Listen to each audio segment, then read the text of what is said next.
God, come on. There we go. We're live. I was like, why is it not working? Hello, Yeah. hello. Hello, everybody. Hey, Hello, Mika. how you doing? What's How you different? doing today? I'm What's doing good. different? I've been outside all day. It is very nice, sunny, a cool breeze, but Okay. I've been out all day. That's Yeah. nice. What were you doing? So I was gonna go take a long walk and with my Kindle and just read at this place, Oh. like a little outdoor cafe near the beach that I go to. Yeah. Um, but on my way there, I ran into one of my friends at the new taco bar that opened that everyone is raving about, and that Okay. I'm unclear. I'm unsure about it. I've seen photos of the tacos, and I'm like, I don't know. Okay. But I went in, and then we sat there and just talked to the owner, and then a couple other people came. So we were there for like 2 hours, and I was like, I have somewhere to be at 4:00, and I wanted to spend my day in the sun because it's a nice sunny day, and here I Yeah. am sitting in a tiny little restaurant that was like Yeah. 5 bar stools and a counter. And I was like, I have to go outside. And so then my friend left with me and we took a walk and then ended up back here 10 minutes ago. And I was like, all right, I gotta get something to eat and I gotta get my drink. I gotta settle in for an afternoon of reading. So that was my day. What are you eating? What did you eat and what are you drinking? Just curious. So I have like a cheese sandwich in front of me. Okay. And Yeah. little potato chips. I mean, it's very exciting here at my house. Yeah. And then a gin and tonic. Okay. Okay. Cool.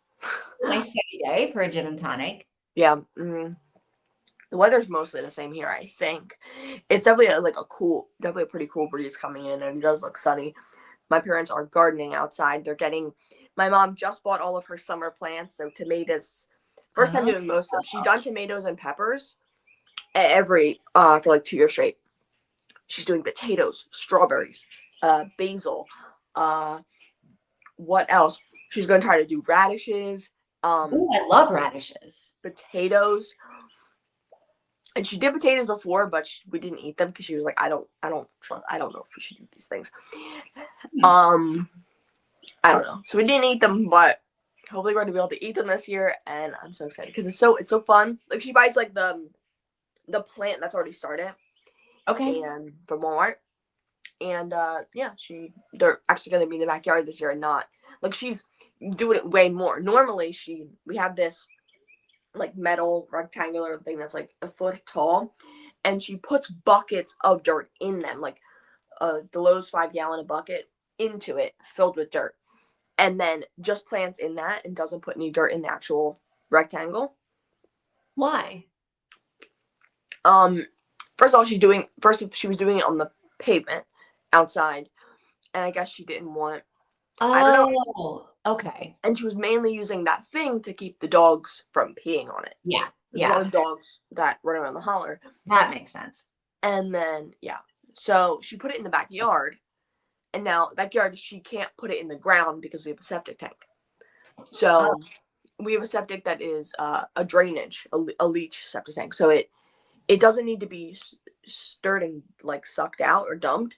It, leaches into the ground. So, they're like, don't make food in the backyard.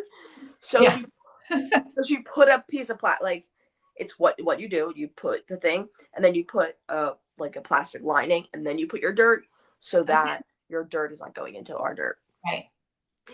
In the backyard. So she's doing that right now. I don't know. And I'm not doing much. Haven't been doing much. It's still morning your time, or it's like midday. It's 11 o'clock, so you're still on the morning side of the day. Yes. And I got out of bed at 10 till. Like, it was like, when I said she said 10 at, what was it? 10:50. I'm like, oh, I should get out of bed. So, yeah. Okay. Mika, what have you been up to today? Yes. And since we last spoke, we're all Pathfinders. We're Pathfinders. I was like, I was going to do the competitive one, right? But then I was like, I kind of don't understand. So I was like, you know what? I don't need to spend a lot of brain power figuring this out. I'm just going to go be on Mika and Tina's team. We're going to do this non-competitively. And what if we win? What if the non-competitive team actually wins? I was thinking that would be insane, but I don't think they're even tallying our points. Oh, okay. And also, we're not going to win because the competitive teams are insane. And I'm going to say this right now. Last year in June when we did the Amazing Marathon, I felt like I didn't read enough based on what everyone else was saying what they were reading. I was like, being honest. I don't know. I read an insane amount and I was being honest. And people were like, they were reading 14 books in a day, all that kind of stuff. So it's and that's the thing. I'm like, they're reading. First of all, they're probably listening at 3x speed, and which I did before, so I know how to it's possible to do that and be honest. And they're probably doing that. They're probably just playing audiobooks in the background. And not really even, they're just one after another playing them in the background to go about the day. Yes. But they are. No way you can read that many books in a day. Yeah. I don't know what it is, but. One, how could you afford it? Everend. Or the library, maybe. Okay, the library, I guess. True. Yeah. I do like the prompts, though. Yes. I was like, these are some kind of cool prompts. Yeah, definitely. And that would definitely feel like with my reading. So that's why I'm excited about it. Yeah. But last year I thought I didn't read enough, and I read 52 books. So in 1 month. In 1 month, yeah. Oh my God. And that was that's the best. All right. And I am not ever gonna do a competitive team then, because I can't no. I would not be able to contribute to that team. They would be like, you're not even pulling the weight. And I just kind of got angry throughout the month.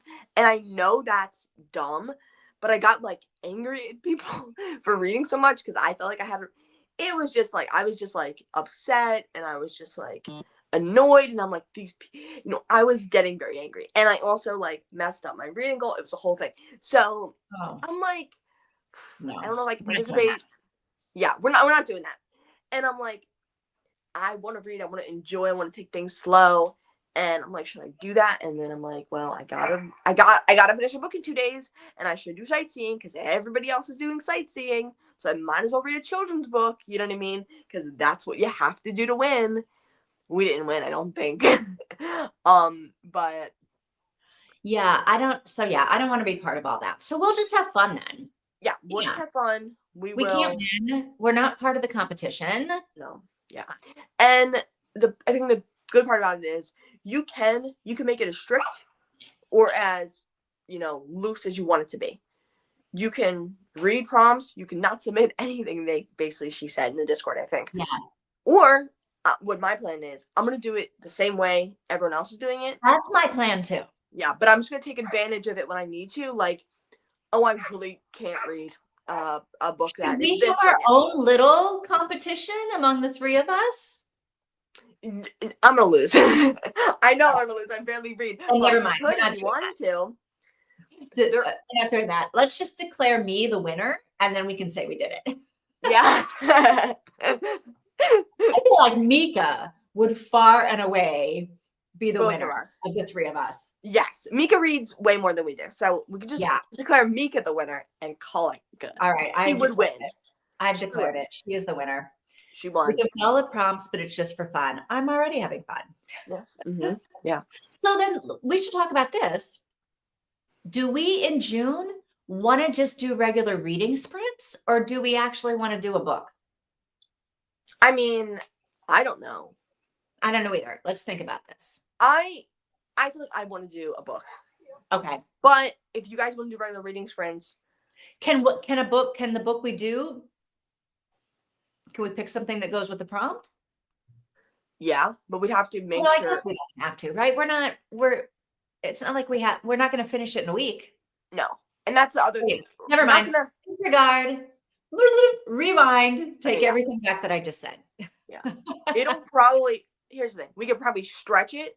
Here's the thing. That is not in order. So we can hope that what it is goes with one of the end prompts. No. Disregard. Okay. Yeah. Well, I don't know. Since we're doing, I mean, unless you think it's a good idea. Well, maybe we find a Nora Roberts. Did we say we're doing Nora Roberts? Maybe there's I just don't know. maybe there's a Nora Roberts book that fits every prompt. Okay, I will look at that because I feel like I could probably. I feel like that could actually be a thing. Yes. Yeah. All right. Mika spent today kitting up a huge diamond painting. Okay. Putting the drills into little containers. It has over 100,000 drills diamonds. Drills with the name of diamonds. That's crazy. That's 100,000 little things. And they are what, that big? They're little. You have to use like tweezers, right? Yeah. Typically, so you can use tweezers. But you can also use, the main thing you use is a like stylus. It's like a little pen, and then it has like a magnet or something on the. It has something. So it's what I've seen and what I have, because my mom ordered them off Amazon during COVID. You get a little square of like pink gel, and then your stylus is like a little punch, like a little hole cutter. It's like a circle that's hollow in the middle. And okay, it's like yeah. That wide, you know what I mean? I don't know if you can see that or not. But yeah, so you take that and you just stab it into the slab of goo, pull it out, and into the slab of goo. Yeah, you just take your pen, push it in, and then there's just a little like kind of like just like sticky tack or whatever the hell, and you just kind of pick each one up and put it in there. You can get ones that are more than one. So you can get ones that are tiny circle, you can get ones that are longer. So you can pick up like 5 at a time or 3 at a time. Yeah. 100,000 takes a long time to do. Yeah. Well done, Mika. But you might have lost your mind. Oh, I'm for no reading sprints. Okay, so no at all. Nothing at all. I prefer to have time open for whatever prompt that comes up. All right, so Mika, you think we shouldn't pick any book at all? Okay. What you're saying? Yeah. And then should we just do like we just don't do anything with each other? We go to all the other different sprints that they're doing for the, because aren't they doing sprints for the? They're gonna do sprints. I'm probably not gonna watch them, but okay. I don't want. I'm not. I don't know. I don't know. I might not watch them, but we'll see. Tina's like, tweezers or pens with wax. Okay. Yes. Took me forever to describe wax. I know, you're like squidgy thing. There are a ton of official reading sprints for the readathon. That's what I feel like I saw, but then I don't know when any of them are. But I assume like all will become clear once I start looking at the Discord and we get the information about. Yeah. They should. 1 second. I'm gonna go help my cat, but I can still hear you. Okay. The diamond painting is 69.9 by 88.9 centimeters big. 69. There's carpet in my room right now is 69 by 89. You're doing a diamond painting? That is centimeters? Centimeters. How big is this rug? Well, 69 by 89. No, like, what is it? I think this rug is actually 60 by 90 maybe. So her diamond painting is a little bit smaller than my entire living room. Wow. This thing needs to be massive. I don't think I would, if I were going to hang it on a wall, I don't have a wall big. Oh, yes. If I hung it vertical. Okay. It's a horizontal painting. I would hang it vertical. Wow. And even then, yeah, it would barely fit on my wall. Wow. This is gigantic. Yeah. Oh my gosh. Wow. Okay. That is insane. But if you guys don't want to do a book in June, that's fine. I mean, we can figure this out. Mm-hmm. I mean, we'll figure this out because we still got 2 weeks until June. Yes. Mm-hmm. We can always we might change our mind a million times. Yeah. Probably will. Okay. Do you remember where we're at on this? No. Give me a second.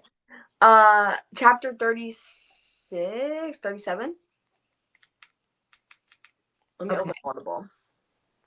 So tell me about what's happening here. Let's look at times because my God, let's figure out like how we only have like, what did we say? We have 9 chapters left or something. And this is where it gets 7. Tricky because you don't want to stop reading at the wrong time, right? Yeah. But we don't know what the right time is. My TV is not working, so I'm sorry. So we have till 1 hour past normal. Can this freaking TV work once in a while? You know what I mean? Like, I put new batteries in this the other day, and it's still showing me it's low battery. And my dad is like, don't take new batteries. And this thing drains batteries like no other. Okay. Okay, yeah, we're at chapter 37. Okay. Can we tell how long these chapters are? I can. Okay. You might be able to see how many pages it is based on the difference between each chapter and stuff like that, but... Okay, so let me see if I can see anything. You read real quick. You read, like... Oh, wait. Chapter 37 is only 10 pages long. It's going to be fat. Okay. Let's see what we're working on here. Yeah, so chapter 37... Let's turn this Actually, all of these chapters are only... So never mind. All of these chapters are like 10 pages long. So okay. Then maybe not. Disregard. Let me see what the past chapters have been.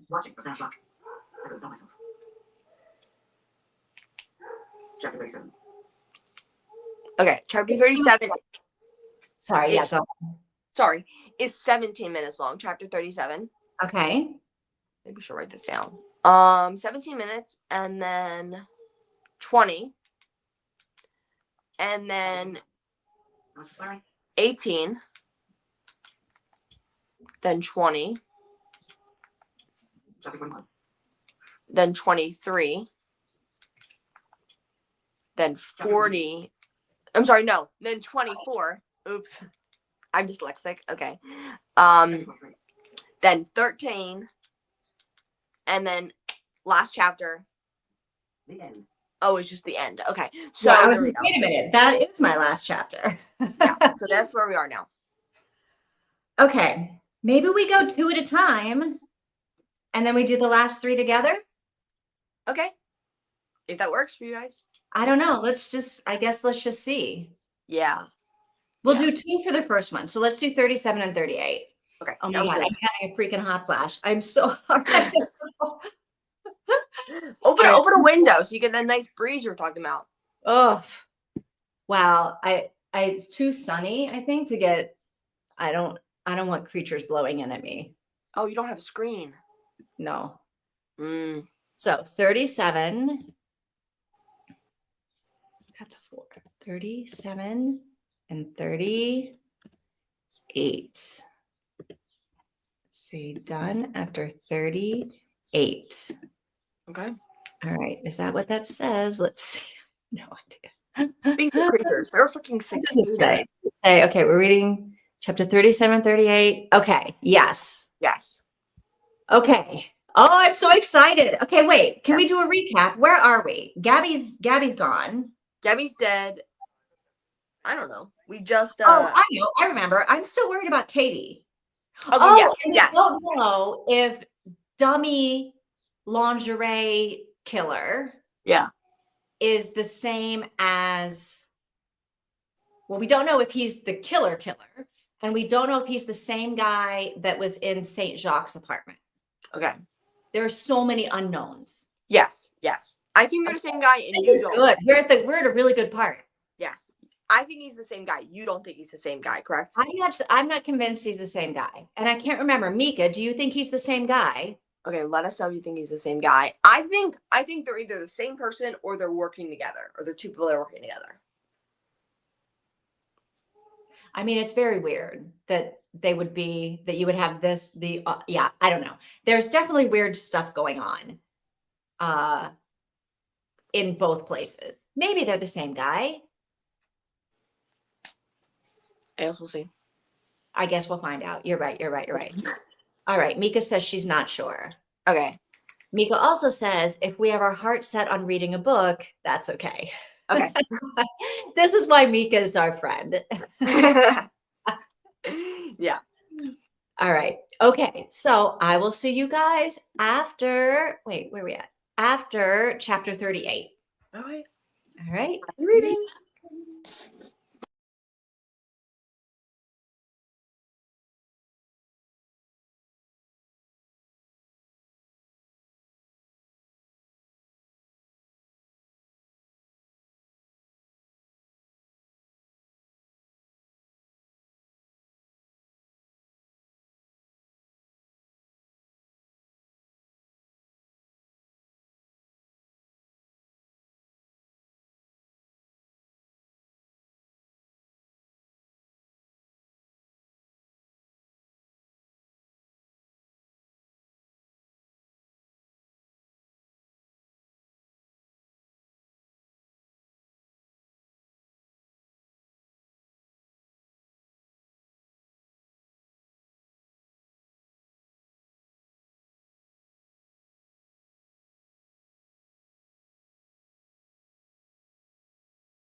I'm done.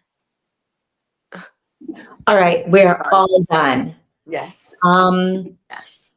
Oh my gosh. Okay, hang on. Let me get rid of this banner because. And Mika's comment is really standing out to me right now because absolutely, right? Yeah. Yeah. I think they have the wrong guy. And hello, Katie. You know who the right guy is? The right guy is the guy that's giving Katie a ride to Montreal. Is it just a random guy? No, I think he's the fucking killer. I think he's been like. No, I'm saying, is the killer is her driver a random person? Did we get that information? Yeah, she's like, I can get a ride to Montreal. Oh, I thought it was her friend or something, but yeah. I mean, maybe it is, but she didn't it was just, well, I'll get a ride. I got a ride to Montreal.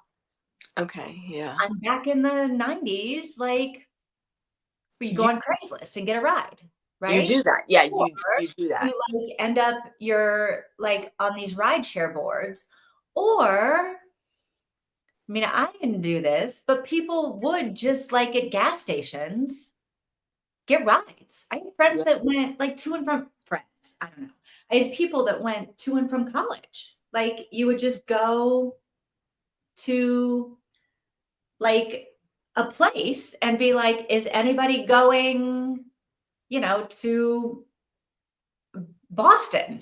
Yeah. And you get in the car. Yeah. That's insane. And I was talking to my dad about it the other day, and he was like, because someone was hitchhiking on the road, and we're in a truck. We're in a one row truck. So it's, my parents and then me in the middle, right? And there's no other seats. So it's kind of like, number one, we can't pick this guy up because we don't have any place to put him. And then it's also like, I don't want to pick this guy up and it be an issue. But my dad was like, we're talking about Edwards, and he was like, the driver is the one that's most in danger because you're the center, and then you're inviting this random person in.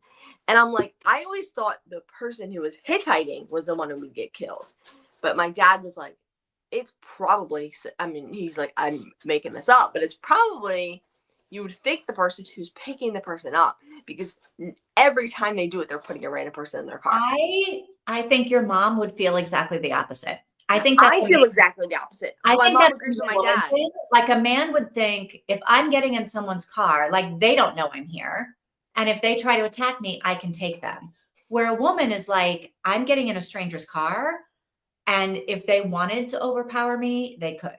But if you are the driver, they could try to kill you, and they could turn the wheel, they could attack you, and how do you defend yourself if you're driving?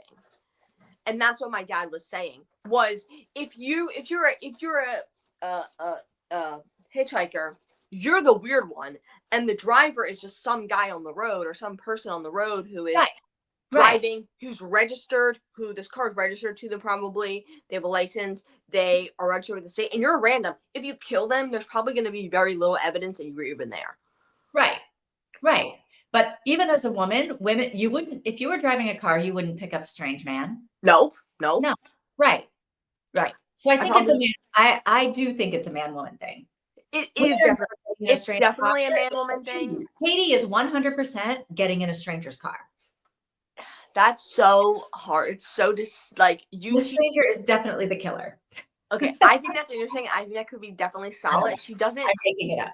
She doesn't seem super cautious. Sorry, my cat's using the litter box. I hear scratching. But she doesn't seem super put she wouldn't do something like that. But as a parent, as a mom, you teach your kids not to do stuff like that. At least that's what my parents did. I mean, nowadays, if you're a parent nowadays, my parents drilled stranger danger into me. You know what I mean? I'll run screaming them in, and I don't know that stranger danger was as popular. I think my particular family situation made stranger danger different than my friends. Okay. But because I don't think my friends thought anything of stranger, I don't think that was a thing for them. Really? Okay. Yeah. When I grew up, we didn't have Like, unless you lived in a town where something bad had happened to a kid, you just didn't really know about it, right? Because we didn't have 500 channels on social media. Yeah. I lived in South Philadelphia. So I lived in a dangerous area of a dangerous area. And then I lived in one of the safer areas of that area. So there was streets that were like, my sister's friend lived on one of those streets, and on one of the very dangerous streets. And my mom would walk her, and she's like, I'm not taking you with me. Like, I'm not, you have to stay home. I'm going to walk her to this friend's house, and then I'll pick her up. But I am not you're not coming. You can't go in those streets. It's just not good for like 7-year-olds walking those streets. Okay.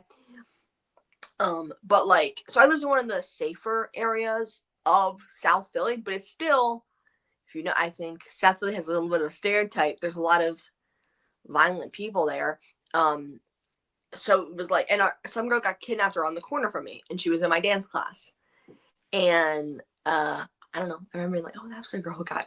Okay, she didn't get kidnapped. She almost got kidnapped, and then she tore the guy up.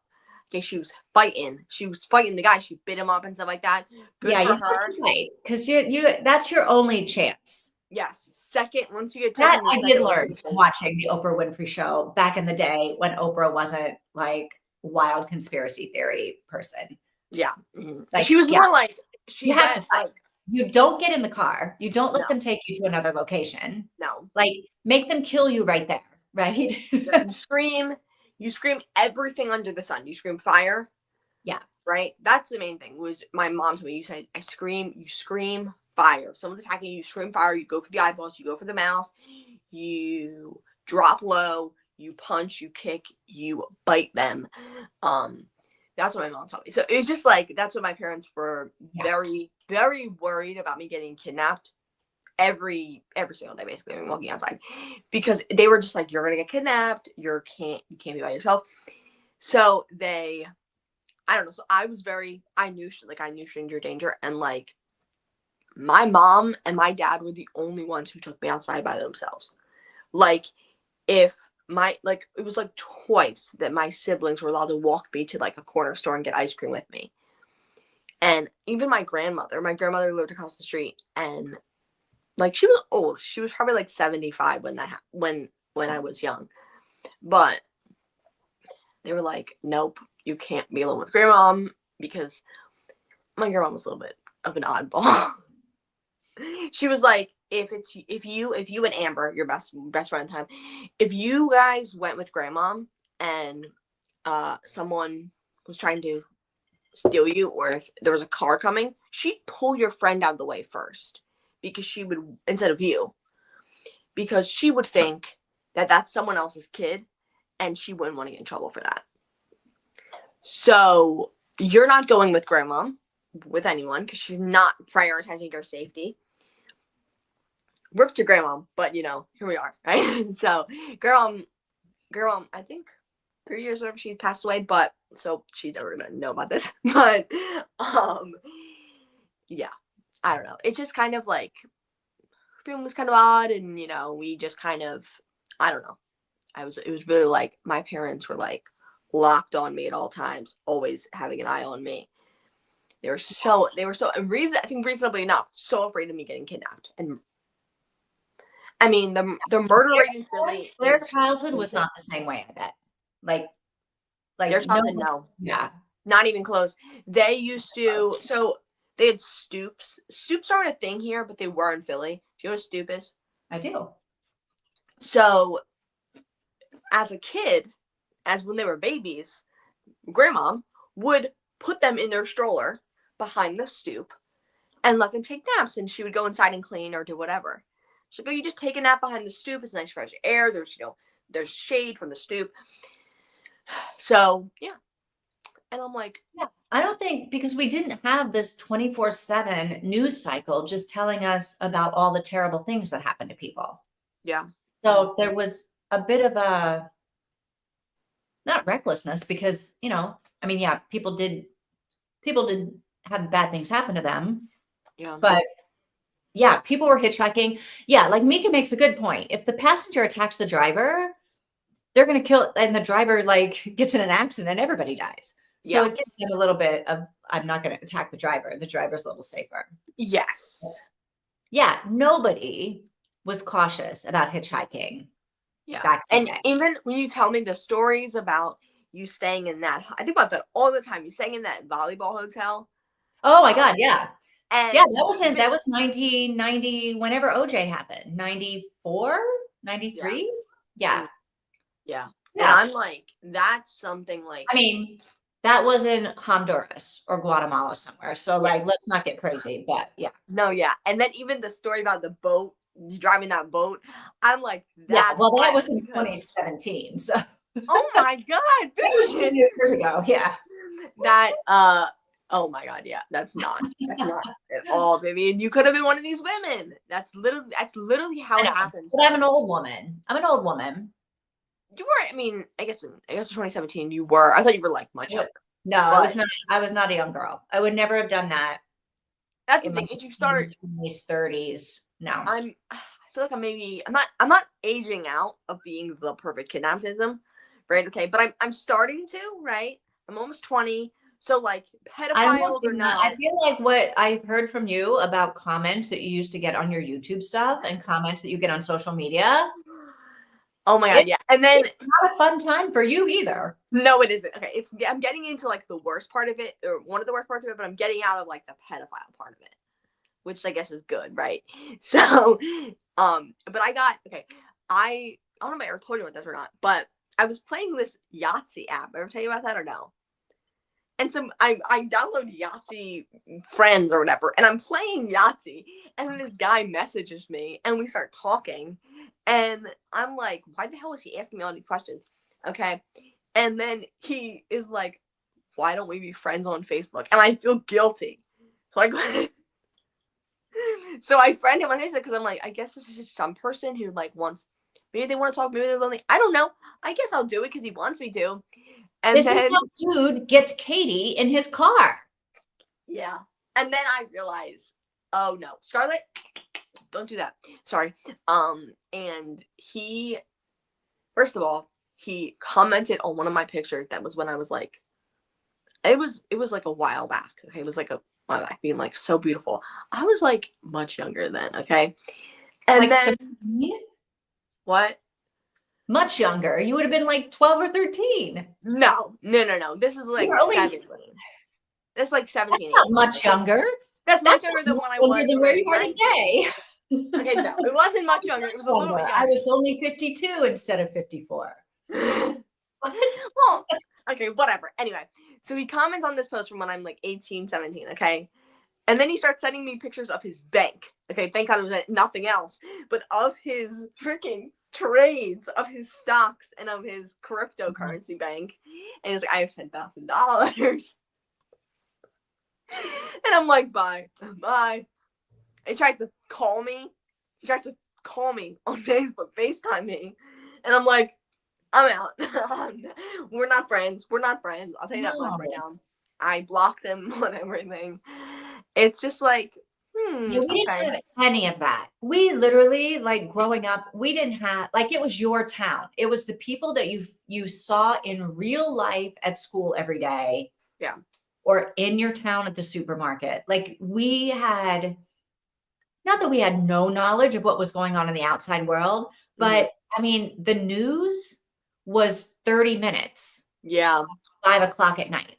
Yeah. Right. And it was like, this is the overview of everything happening in the world in 30 minutes. And 10 minutes of that was the weather, and 5 minutes of it, or 5 minutes was weather, 10 minutes was sports. Right. So you get 15 minutes of actual news. And unless it's a giant event, you don't know you don't know, right? Yeah. Nationally what's going on. So if there were serial killers out there, nobody would know about it. No. Yeah. Serial killers, we might know about it because that would be the big news. But like within your own town, unless something bad happened to a kid in your own town, you just didn't know. Nobody knew. Nobody cared. That's crazy. Yeah. When I was 9, nobody really knew where I was. Yeah. That would be most of my. Yeah. There's a big road called Oregon Avenue, right? And basically right, like our house was facing this way, other house facing this way, little road, and there was a giant road here. And my mom would walk across that road as probably a 9-year-old, very young girl, and walk across the road, go to the store, and buy groceries for her mom. Would go buy cigarettes for her mom, buy scratchers at. And if some guy drove up and said, "Hey, let me drive you home. You're carrying a lot of groceries," she'd probably get in the car. Probably, yeah. Mm-hmm. Yeah. When I was 13, people hitchhiked all the time. Oh my God. Wow. That's crazy. It's crazy, right? It's a little bit frightening, and most of them, like what, 99% of them, everything turned out fine. Yeah. Probably more Right? than that, right? Like So most, like you just felt never like this is what we do. In Scandinavian countries, it's perfectly normal to leave babies in strollers outside, even if winter warmly bundled up. Yeah, Yes, I had I a case see that. when I was representing the NYPD where a woman from some Scandinavian country came to New York City and went into a bar and left her baby out on the sidewalk in a stroller. Did we get kidnapped or no? No, but all the passerbys were like calling the police. They were like, "There's a baby on the street. Like there's an abandoned baby out here." And when the police showed up to take the baby away, right, to take the baby into protective custody, right, to send it, like, we can't have babies out on the street. Mm-hmm. The mom came out and was like, "You can't take my baby away." And they were like, "Yeah, ma'am, you're under arrest now for child endangerment." Oh, yeah. Because like you But can't it's leave New York. Yeah. But Mika says her defense was, "Well, this is what we do." And what was the end of that case? Did she get the baby back? Oh yeah, she got the baby back, and I don't think she might have paid a fine. I can't remember. Might have paid a fine or something, but like she was on vacation. Yeah. So I think the DA was like, "Let's just let her go back and leave her baby on the street in Amsterdam," right? And it's like still a thing. It's like still. I watch videos like this is what's normal over there. I'm like, yeah. It's so it's beautiful that they can do that, but we can't. That ain't right. It's like kind of like, here's the thing. If my dad was like, no, if I lived there and I grew up there, I feel like I would hopefully like be like, no, I'm not doing that. Like my dad's like, my dad's like not go with the flow. He's like, I think independently and I think that's wrong. And even if people around me thought it was right, I wouldn't do it. So, and my mom's like, yeah, I do it. I mean, that's what they do. It's safe there. I do it. And my dad's like, I'm like, I guess. I don't know. I think if you, that's the way it is. And if it's safe to do that, don't lick that baby. Don't lick that. How do you know if it's safe or not? I don't know. You don't know until you know. You don't know until something bad happens to you, right? Yes. Mm-hmm. Christina, are you here because you think we have finished this book and you are ready to talk about what happened? Because we have not finished it yet. We are now more confused than ever because we think they just arrested the wrong guy. Yes. Mm-hmm. The wrong guy. All right. Hydrate. Have a snack. I've got all of that. Check the laundry. I can see it still sitting there from the other day in front of my washing machine. Oh, my laundry is in the dryer. It needs to be taken out of the dryer, but look at you. I did a little laundry. Yes, this is a little toy for my cat. Bring that over here because she keeps it's a stim toy. Just want to clarify what it was. Oh, she likes it. She's licking the incision from her wound. I know, because it itches. Things itch when they heal. This is what I know. No licking. You can play with this though. Okay, Christina, happy to see you. Yes. Mm-hmm. Saying hello. All right. What else about these two chapters? Not much. Question mark. I have a question. Go ahead. Which we may not remember now that we've talked about all this other stuff. But at the end of the chapter, she's like, I have the CD-ROM. Let me go look at the CD-ROM. What's the CD-ROM? What is this CD? I don't understand what this is. I forget. Good thing, because I also don't know either. So we're both in the dark here. I think we're supposed to be, maybe. Where did she get the CD-ROM from? I don't know. Why does she have, like, what is this? Mika, do you remember what this is? Because I was like, what's the CD-ROM? Also, again, she's pissing me off by like ditching her police detail to go off and do her own thing. I can't. I just can't. This woman, I can't. It is literally so dumb. I'm like, she's like, and these police following me. I'm like, girl, if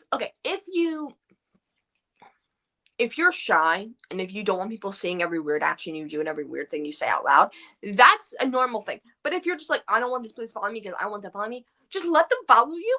What's the worst that's gonna happen? You don't get decapitated, chopped up. Yeah, I mean, it's not like they're engaging with you and forcing you to engage with them. No, they're just following a block behind you, girl. Pull your shit together and let these people follow you. Sorry, I'm cursing. That made me so angry because it's like, no, thank you for feeling my rage that I've been feeling from the very beginning of this book. From the first time she went rogue, now you have come around to my dark side. Like, she's such a smart woman who is supposedly like afraid. Yeah. This guy, as she should be. 100%. And yet she doesn't seem to be all that concerned. Like, either he's going to kill you or he's not. And if you don't care, then you don't care. But then stop caring. Yeah. You're definitely concerned you're going to get murdered, and you seem to not care at all based on the things you are actually doing in your life. Like, but then you do care. And then you're like, oh my God, I almost got murdered. Well, yes. Yeah. Yeah. Yeah. Deep breaths. Deep breaths. All right. Anything else? I don't have anything else. I got nothing else. Sorry, I got us off topic as I always do. No, I know. Well, it had to be said. I got us off topic by coming up with my theory that the killer is actually driving me home. I got us off the topic with my wild theory. But I'll tell a long-winded story. Came to my head when she was like, "Hey, Mom, don't worry, I got a ride to Montreal," and I was like, "I bet you did." I wasn't thinking of that at all. I thought no way in hell anyone would ever get in the car with a stranger, so it has to be a friend. That was my first thought. Not my first thought. I'm like, oh, well, you got a ride to Montreal. Clearly, you're talking about someone you know, because only an insane person would get in the car with a stranger. Or someone in 1993. Yeah. Yeah. Mm-hmm. Or just like, here's the thing. If you're getting in a car with a stranger, you better contact one person and say, hey, here's my exact location. Here's the exact description of the man I'm getting in the car with. Here is the behind the thing. If I get murdered, we would not have thought about that in 1993, 19. Really? Like, that wouldn't have would not have even crossed our mind. Mm-hmm. Yeah.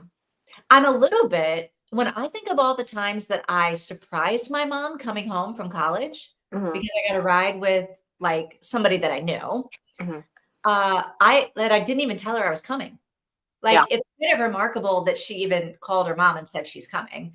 Yeah. Right? Because I not oftentimes, but a number of times would just show up because you end up getting a ride for the weekend, right? Someone's heading that way and you're like, oh my God, well, drop me off at home. And they're like, okay, cool, I will. So how far did you live away for college? Like 4 hours. Oh, wow. My sister was 2 hours away and never did that. Yeah. Never. She came home for summer and for break. Never just dropped by. Well, maybe she never got a ride. Maybe. And say right now, I was the worst. With anybody she trusted. Exactly. Yeah. And she wouldn't have gotten the car with a stranger. But I'll tell you right now, I was the absolute worst with that. Because I got her. I was in my bedroom was my parents' bedroom until she moved out for college. Then I took her room. But when she came back for summer, I was a absolute 13-year-old menace, screaming because I did not want to give her that room. I was the worst back then, but here we are in life. Well, so here we are live. Here we are. when she comes back to Kentucky, I want her to share a room with me. Like and she's like, no, you were terrible. No. She was like, okay. She actually asked. I'm like, I hope she asked to share a room with me. But she was like, because my brothers are sleeping in the living room and the dining room, and they're up till like 1 a.m. talking to my dad about like whatever, fishing, politics, whatever. And so she's like, can I come in here? Because I'm not doing that. I don't want to be out there. I want to go to sleep. I'm like, go ahead. So, making up for it by letting her So I'm like, you want to sleep in my bed? I'll sleep on the floor. I'll sleep on the floor. You sleep in my bed. She's like, no. I make her try to. Christina, here's where you can help us. All right. Yes, we put spoilers up here, but do we want you to give the spoilers? No, we do not. No, but not the killer. What you might be able to be helpful with is you know how you want to stop reading at the right time, at the right chapter, so you can discuss what just happened. We don't really know where to stop. Yes. We want to get, I almost feel like we don't know where the mystery is solved. Okay. Is the mystery going to be solved in the next chapter? If so, we just want to read that one chapter so we can exclaim over the mystery.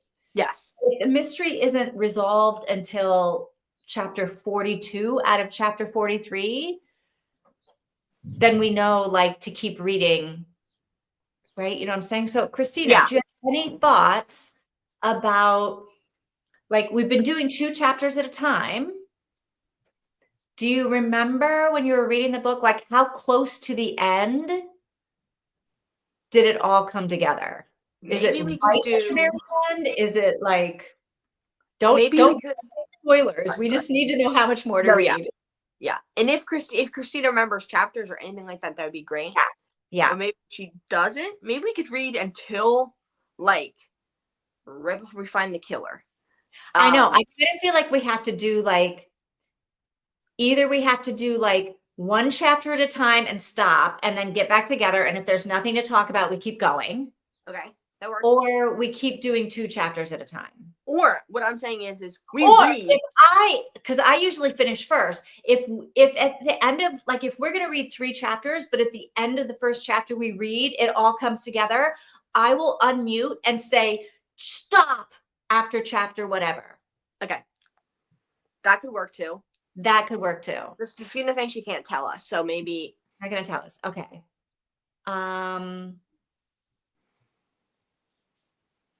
Oh, yes. Tempe makes me think of a quote from Good Omens. You're so clever. How can somebody as clever as you be so stupid? This is how I feel. Yeah. Also, Mika, way to slip in your favorite thing. Good. Yeah. literally, yeah. She slips in her favorite thing in the world. Sorry, I'm multitasking Delulu Malma today, but I am here. Okay, cool. Okay. I don't know if I can help. Oh, okay. I read the book straight through. Yeah, I don't remember. It was over a year ago. Okay, that makes sense. I read it winter 2024. Okay. Christina, our plan is to finish this today. So I hope you can stick around until we get to where it's all figured out, and then there won't be any more spoilers, and you can tell us everything that you think. Yeah. Mm-hmm. All right. Yeah, read until you see it. Okay, so maybe let's plan on doing 2 more chapters or 3. We have 43 chapters, you said? 43 chapters in the book? 43. So we have 38 through 9, 40, 41, 42. We have 6 chapters left. Should we do 3 and then 3? Or should we do 2, 2, 2? I think we should do 3 and then 3. Because I think, maybe not. But I also think the reveal is going to happen very close to the end of the book. I think it is too. So I think maybe if we do 3 at the end, we'll have the leading up to catching the killer, a chapter catching the killer, and then a chapter wrapping everything up. So maybe if we do 3 and then 3 will be perfect. But I could totally be wrong. No, I know we could all be wrong. I think we do 3 and 3, but whoever. I don't know how Mika would do this, since I would have to be looking up to see whatever chapter, whoever gets there first. Okay. If one of the next 3 chapters is the chapter, Tina, unmute yourself and say, stop reading after chapter 38, right? Okay. Or I will unmute and say, everybody stop reading after chapter 38. Mika, type in, stop reading after chapter 38. And I'll just remember at every chapter to look up, right? Okay. so that or you'll we'll look up at the end of every chapter. It'll probably be you that does it if it's necessary, because you're typically because you're listening to it and it takes longer to listen. So what chapter? We're starting on chapter 38. We are starting. Hang on. So we're reading 39, 40, 41. Okay, so I am 140. Okay, cool. 40 and 41. Say done when you finish 41, unless the murder is solved in an earlier chapter. Then stop.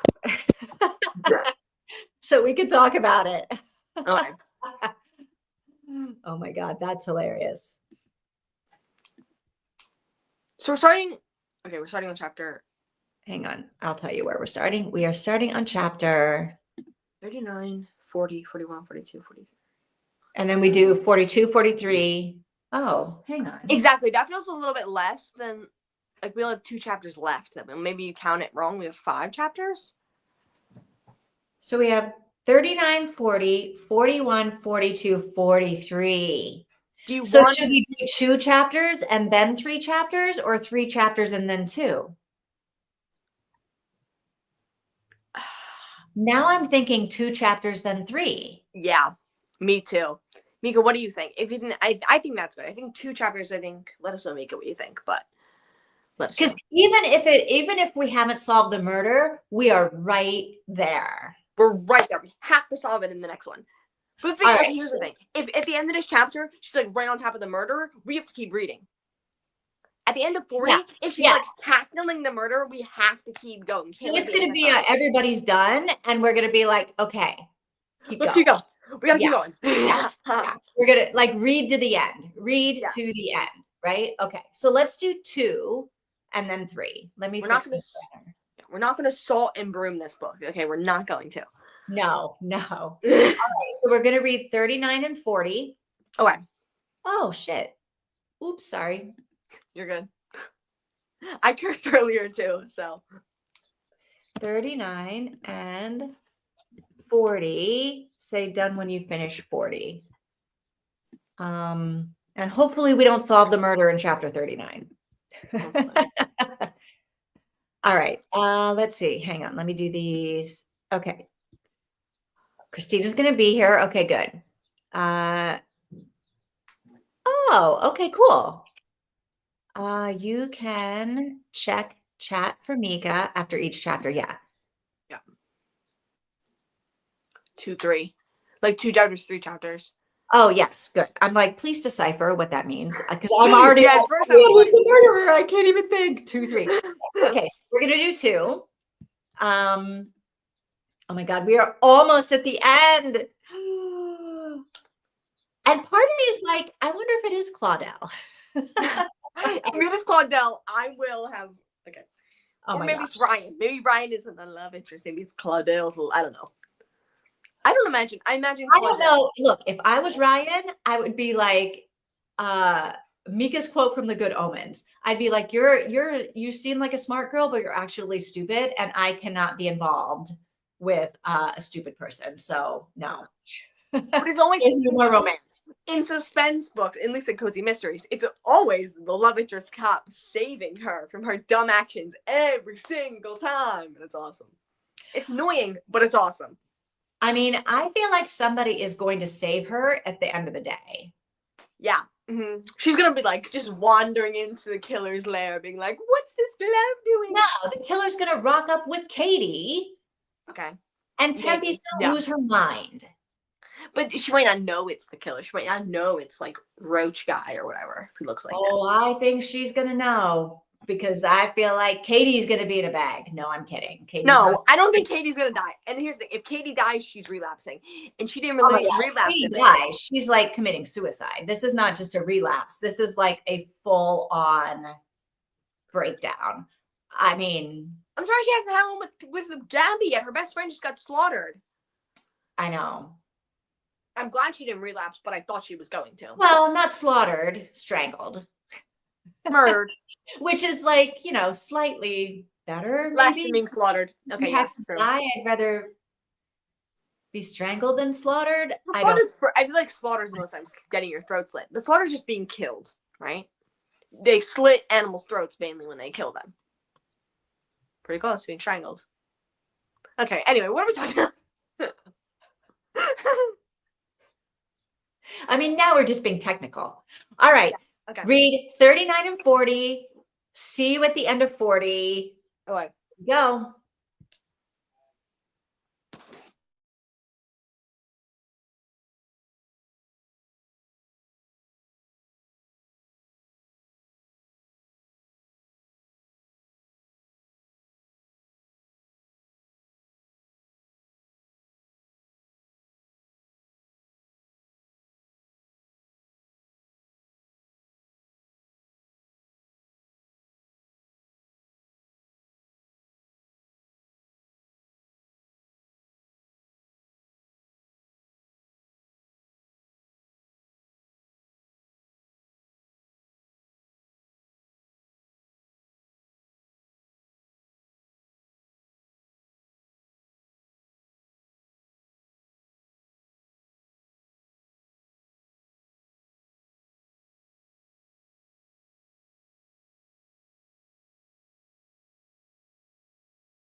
Okay, I think we're all done. Done? Okay.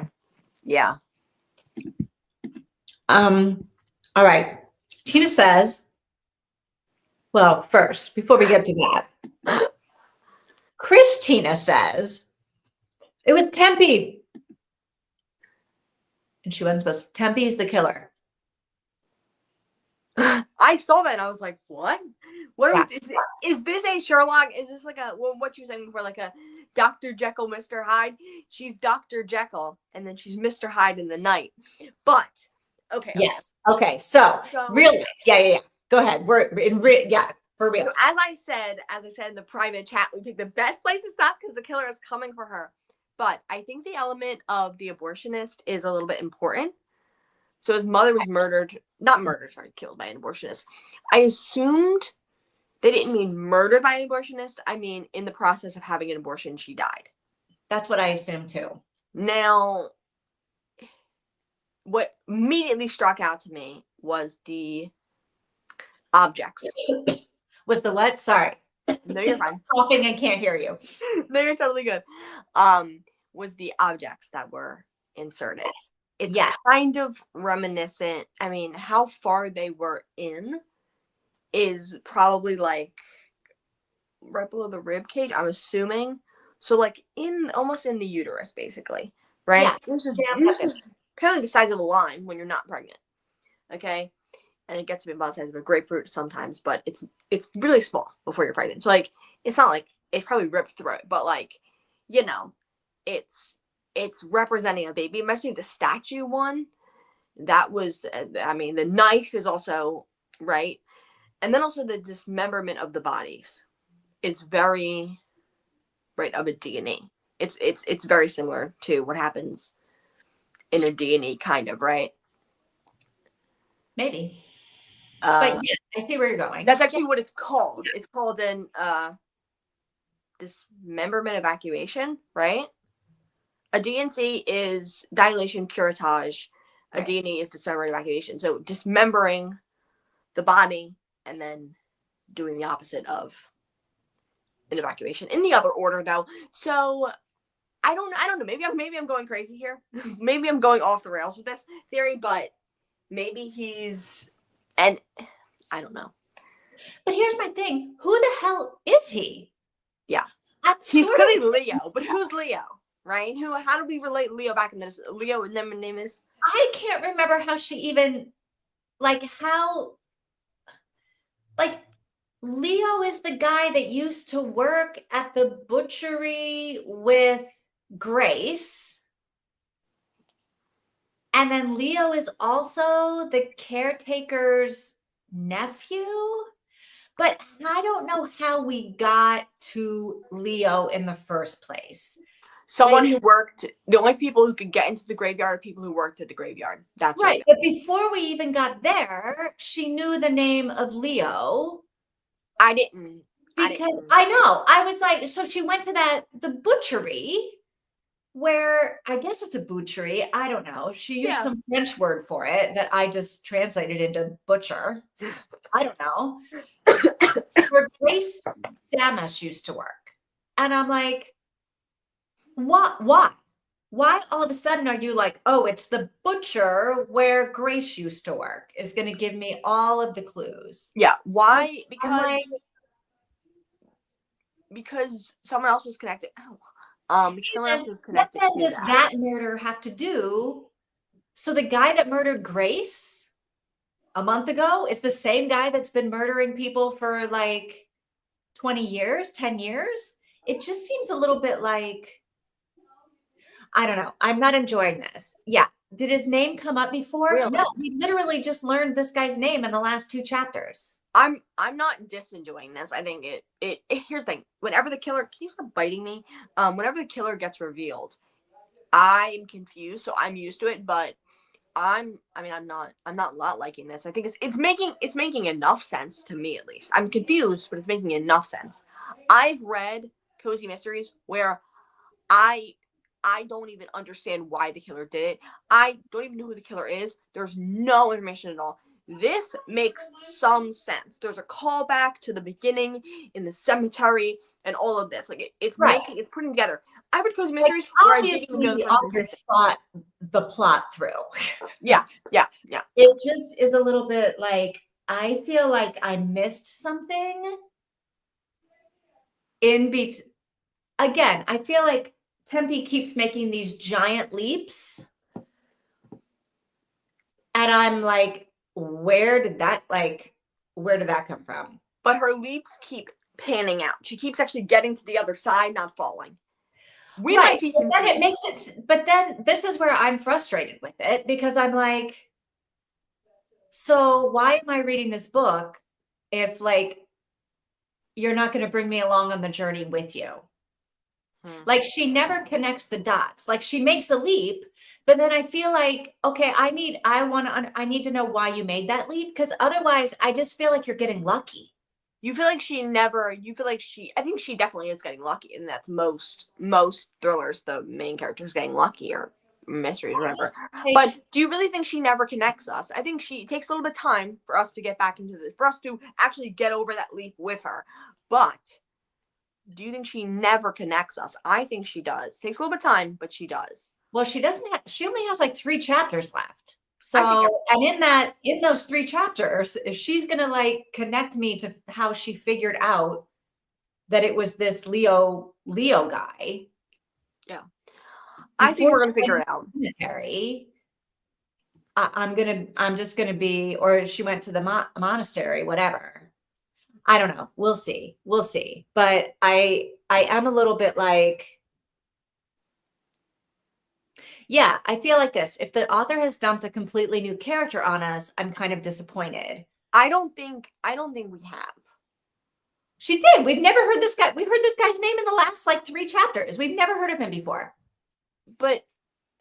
Which I'm fine with. I just want to know how she gets to him. Personally, I don't think we've had a new character totally dumped on us. I think Leo could have the apartment. We went to. Jean, whatever his name was. Well, yeah, obviously. He's the guy in St. Jacques' apartment. St. Jacques' apartment. So why I don't consider it to be totally a new character dumped on us. I think we know a little bit of him before, and it makes sense we're coming back to him. But that's how I think. I am also loving this book. So I'm giving a little bit of grace here and there. And you're not loving this book as much as I am, I don't think. I'm not loving it as much as you are, because I'm really annoyed at Tempe. Like, so annoyed at Tempe. Yeah. Mm-hmm. I sometimes I'll get extra annoying, but I'm a little annoyed at her in general. But I don't know. Yeah. So yes, Christina, you threw in a red herring. Yes. Christina's probably enjoying everything we're saying right now, because she knows whether this guy really is the guy. Definitely distracted us for a few minutes with a red herring there. Like, honestly, I kind of was like, you're like, how could Tempe be the killer? And I almost automatically believed it. I'm very gullible, so you can tell me almost anything and I'll believe it. I'll tell you that much. So I'm sort of with Mika on this. I prefer it if the author gives us the chance to solve the case ourselves, or at least like I need to be following her along in solving the case. And maybe in the next chapter, she's going to have a conversation with Ryan where she explains what's going on. She's not. Here's what I think is going to happen. Yeah, tell me. I think that the power is out at her home. Leo, or the murderer. Oh, and also I'm like, really? We got, on top of all of this, you need the extra drama of a storm and no power. You think it was a storm? Yeah, it's a storm, but I think someone cut the power. And I think that's what I think. And I think the killer is outside of her home right now, chopping things up, chopping up Katie? Power. Not chopping up Katie, chopping up the power lines. And I think that he is going to... Well, he's definitely got Katie. Okay, yeah, because that bag thrower was absolutely insane. That bag, yeah. Like, what is? Okay, they don't have cell phones, so she can't call her. But like, because I'm like, just call her back. She's like, oh, she called on a payphone. Ugh, that's so hard. It must be so hard. But anyway, so yeah, if Katie were just wandering around, she would have come home by now. Yeah, maybe it's a good thing if she's somewhere else. Maybe it's a good thing she is at home, because she's somewhere else. The killer has her. if she isn't with the killer, maybe it's a good thing, because I think the killer is here right now, and I think that he's about to come in this building and try to murder her at Tempe's house. Yeah. Yeah. And I think Yeah, that the he's whole about to murder garage her. door thing again. Huh? The whole garage door was, you know. Yeah. Open. He's in the house. Come on, Tempe, come on. He's ready to do some murdering, and he's about to murder her up, chop her up, all that jazz. And I think, and I don't know. I don't know what I was saying, but I'm not. I mean, I think she's gonna explain everything to Ryan later on. I think it's gonna be good. I don't really have a problem with what's going on so far. I also don't know why she just like forgot to tell everybody on the case about the gloves, that the gloves don't match. And if the gloves are such a big deal, you better freaking remember those things. Right. Like, and if you're not sure that Tanguay is the killer, maybe you keep your security detail for a while until you confirm it. Yes. Mm.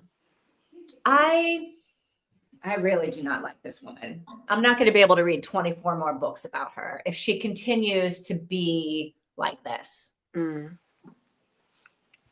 All right. That's why I like Japanese honkaku crime novels. They're always constructed so the reader has all the necessary clues to solve it with or even before the detective. That's interesting.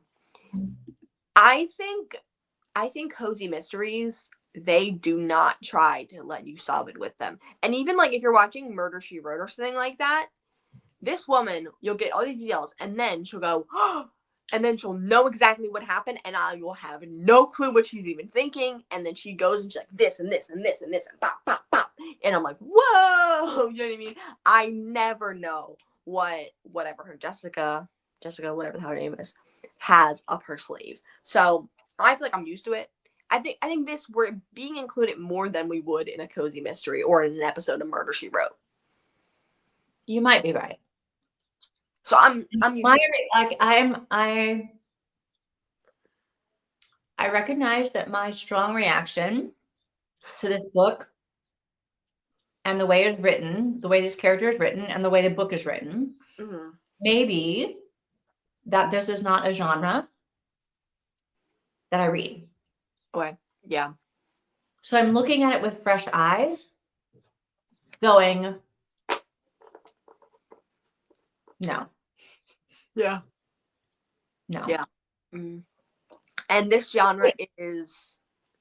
Because you make a fair point where you're like, really? She never clears it up. She never does. You never catch up. And you're right. She does when she has made these crazy leaps in the past. A few chapters later, she catches you up. But we're at the end. We only have 3 chapters left or something. Yeah.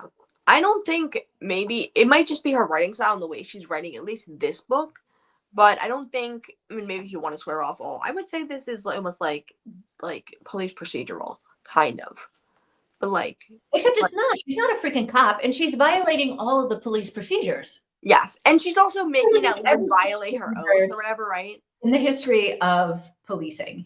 Yeah. So I don't think, maybe don't swear off, maybe it's a doctoral, what's fun again? Anthropologist procedural. Forensic anthropologist. Yeah, forensic anthropologist procedural book. But I don't know. My problem with her is that she's just trying to be a police officer, trying to be a detective, and then not sharing information with the actual detectives. And completely disregarding everything. And by the way, as a lawyer, I keep thinking she has meddled so far into this investigation that this guy will never, ever be convicted. And also, because there are so many procedural things, like how Ryan keeps telling her, you got to freaking do this by the book if we actually want to convict this guy. Get that guy kept in jail. Yeah. And I'm like, this guy's going to walk free because Tempe has so screwed up this entire thing. Yeah. Anyway. And she forced that lady to break her oath or whatever, right? Yes. Which also, as someone who's in therapy, is not happy. I would sue the shit out of that woman. You know what I mean? Sorry, I cursed again. Damn it. Yeah, but is never giving up her client. No. Yeah. No. Like, so I'm in the middle of like, okay, it's a novel, it's fiction. I have to give fiction its like literary license. Yeah. But it's not very realistic. No. Anyway. All right, so here we are. Mika's failing to solve them, but in retrospect, yes, you remember all the stuff you missed. Yeah, I literally was like, wait a minute.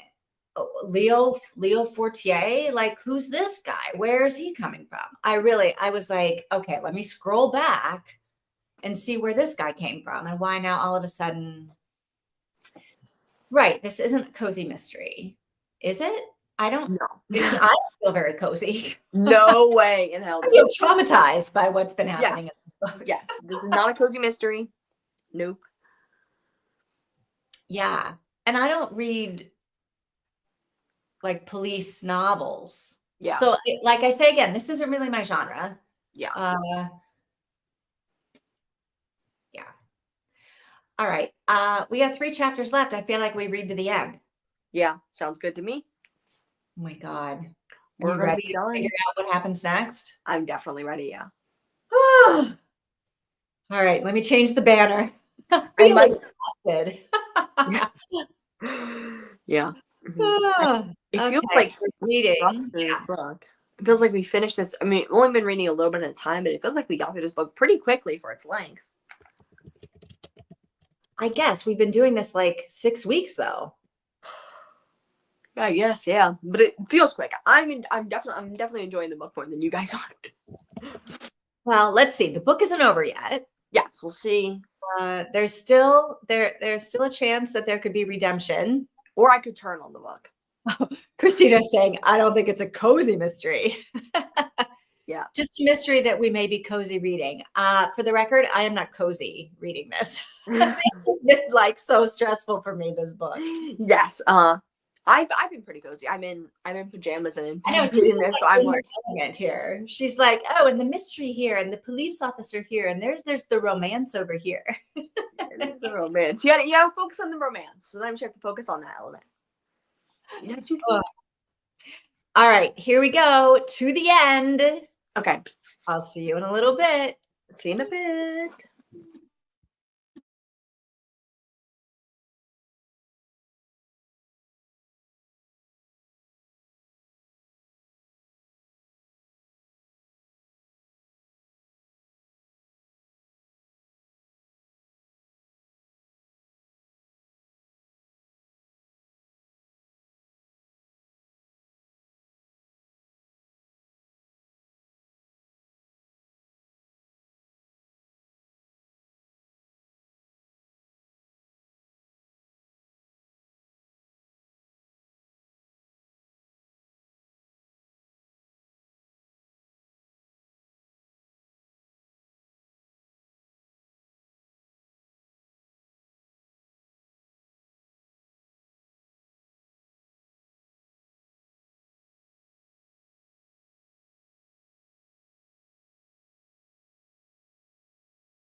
I'm done. Okay, what do you think? Honestly, I just love the ending. Like, oh my god, I love the ending of the book. There's a little note from Claudel, her going on vacation. Okay, but we got the killer. We caught the killer. We caught the killer. In the first chapter, which I wasn't expecting. And damn, she went up with that knife. I thought she was going to go thigh. But she went eyeball. Yeah. I mean, gross, but nice shot. Works. And at least she didn't kill him. Yeah. Not criticizing, just don't have that grief on him. I was so stressed out during the fight scene that I couldn't keep track of like what was going on. Yeah. Yeah. Like, wait, he's doing what now? What's this chain? Where is she bleeding? I felt like I was like, I don't know what's happening right now, but like Agreed. I couldn't figure out how the chain was placed. I couldn't figure any of it out. Because her hands were connected to her neck, but they weren't at tension. They were only just connected to her neck, so she couldn't go farther out, I assume, so she could go back here. But like, what did the chain hand do? Maybe it was because he was connected by a string to his grandmother. I guess I couldn't figure out how it kept getting tighter around her neck. He had it like looser. I was like, I have been realize any of this. I saw this thing on YouTube the other day. It was a very weird YouTube short, and I quickly scrolled or whatever. But it was like of a chain that was like what's it called? A noose, kind of like it's like sexual or whatever. It was like something where you put it through a loop, so you can pull on the thing, and like the chain's wrapped around, and it's through a loop on the other end, so that you can like pull it, and this will get smaller. So that's what I imagined it as. It was definitely, I assumed it was something sexual that he's repurposing for murder. Right. So it's probably something like that he bought at like a store at that kind of store, probably. I would assume. So it's probably something you could like pull on, but then it'll loosen once you let go. Yeah. Yeah, I couldn't visualize any of the fight scene. So I was having a little bit of trouble. And then I was like, you know what? I'm just going to go with it. And just keep reading. And in my brain, I'm like, okay, they're in a fight. Like, so when I was like, oh, cool. She's got the knife. But then I was like, what's she going to do with this knife? Like, she's completely chained up. How is she going to, I was like, I'm just going to go with it. I don't know. I think she may have freed one of her hands during that. While she was grabbing that. Oh, you're right. She did at one point say, my right hand is free. But her hands are not tethered downwards. They're okay. In my imagination, the loop thing is in the back, but also he grabs it from the front, I feel like, at some points. But I don't know. Yeah. I felt like it was like a heavy chain. That's why when it was trailing behind her, it didn't just kind of come undone. It was long. I pictured it too. It's like this big, long, heavy, like a chain that you would put around a fence to like chain. Yes. And I was like, how is it wouldn't slip out? The windpipe when it keeps like when he keeps back. Yeah. But also, did he slit her throat? He definitely, first of all, 30 stitches in her throat is insane. But that's my fear, is when stuff like this is happening and you go to do the murdering, the murdering, okay? The killing of the person trying to murder you, he accidentally pulls the trigger. He accidentally slits her throat. She got 30 stitches in her throat. Yeah. Yeah. So can you talk with a slit throat? I don't know. I also felt like, can she be doing all of this with all, I mean, I guess you have so much adrenaline. So maybe. I mean, it felt realistic to me, I feel like. Especially that she got her throat cut. I don't think she had a slit throat. But, and I don't know how accurate this is either, but Negan in The Walking Dead, spoilers for The Walking Dead, but Negan, Rick slits his throat. Rick does like this. And it's like very shallow, but I think he didn't bleed out. He survived. They stitched it up, and I think he like could talk a little bit. Like he could like rasp when once he had like a gash. But he didn't die. He was fine. Yeah. Again, also fiction. fiction. And this is also fiction too. So it's like just a like little, a little real life. I don't know. I don't know. I really couldn't picture what was going on. You got all this skin. I was like, I'm kind of not following this, but it's bad. Yeah, my cats scratch my neck all the time. Like you can get scratched on your neck. Your neck skin is like almost bled to death, apparently. So he got her. So maybe. But also, like you said, the adrenaline. Oh, I also don't think she knew. Like you were saying, I couldn't tell where she was cut at. I don't think she knew either. Like she was like, I'm bleeding, I think. Yeah. I don't know, I don't care. Like she didn't really care about that. So yeah. Okay. I'm not sure I like the ending. I still feel she sprung this character on us too late. There were no clues unless I missed them. I think it was very hidden. I think it was very hidden of, oh, this is what we're gonna bring in later on. It was very like there weren't clues, no. And the first time I've never read a mystery other than one, I think. First time I ever read a cozy mystery. My first ever mystery as well. But I knew the killer and I remembered who the killer was, and I was looking for clues and details on my reread, and I couldn't find any to signal that it was that killer. Other than like the obvious thing, like, well, because none of us were thinking the dude works in a butcher shop. Right? None of us were thinking. We were thinking, is he a doctor? Is he like Yes. There's just nothing that would make us go, oh, the butcher shop. Yeah. Yeah. I like that we got tied in the dummy guy, and you were right. The dummy guy and the killer are two different people, but the dummy guy is the guy they arrested originally for the murder, right? Which I think makes sense. I liked that element as well. Like they tied that in, that he was the guy who was stalking Gabby. He was the guy who was dummy guy. He was the man who was sleeping with Jenny, whatever her name was, that 15-year-old girl. Which I feel like they probably should have done something about that, but now wasn't sleeping with her. But I personally, I would consider that sexual abuse of a minor. I think he should be arrested for that, but that's my opinion.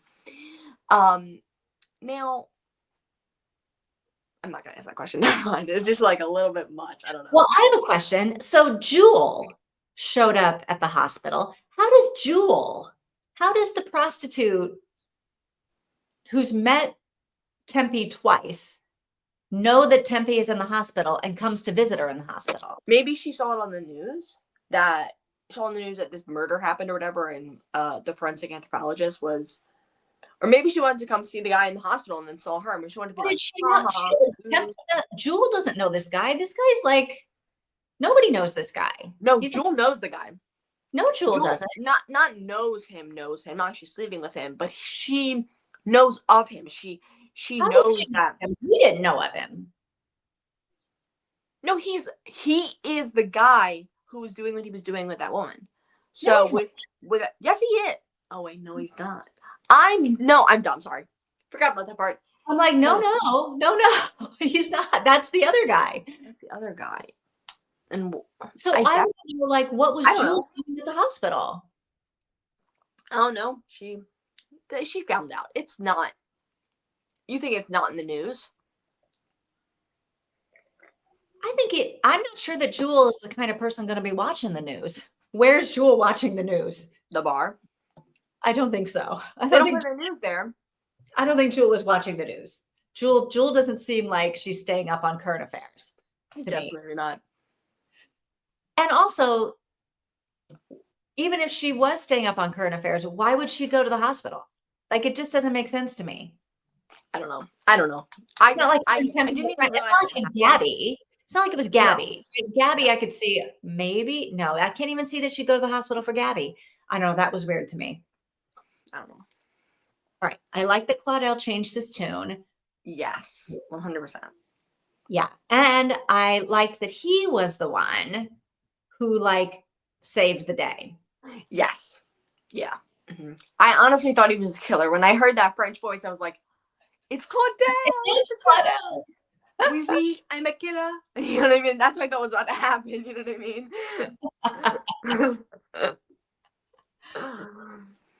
I thought the number 6 would have some real significance to the killer, but he just liked the number. So it seems like he has OCD. He has obsessive, like there's talking about obsessions. So he has OCD. I just took it as that. I have numbers, like I don't have numbers. I'm not murdering people regarding the numbers, but I have things where I will not eat. I will not do anything, turn the volume on anything with like three or 6. Like I don't like 3 or 6.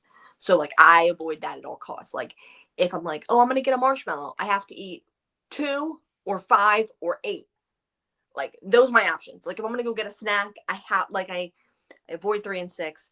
It's weird, but I'm trying to stop because it's like it's just the number. It doesn't mean anything. But yeah. So that's how I took it. I think if you're obsessed with a number, then that's going to apply in your life. It has enough significance where it's on your brain almost every single day. So it is significant. That's how I took it, but I don't know. He's also crazier than I am, so you know. No comment. Also, the signs had no real significance. It was just a way to randomly select a victim. Yeah, like the things were for sale. And then also the other thing that 2 of the victims, they don't even think he's not copying to 2 of them. No, he's not. Well, he's not saying that they aren't his. He's saying he is. He's saying he didn't do them. He's saying those aren't mine. Oh, yes. Okay, yeah. Okay. He admitted to everything about all the other ones, and then he was like, "Yeah, those aren't mine. I don't know." Okay, yeah. So maybe they were just like, whatever. And they were not the ones Tempe said were a part of it. They were the ones the police department said were a part of it, right? I don't know. I didn't go back and look to see which ones were which. I'm pretty sure, but I could be wrong about that.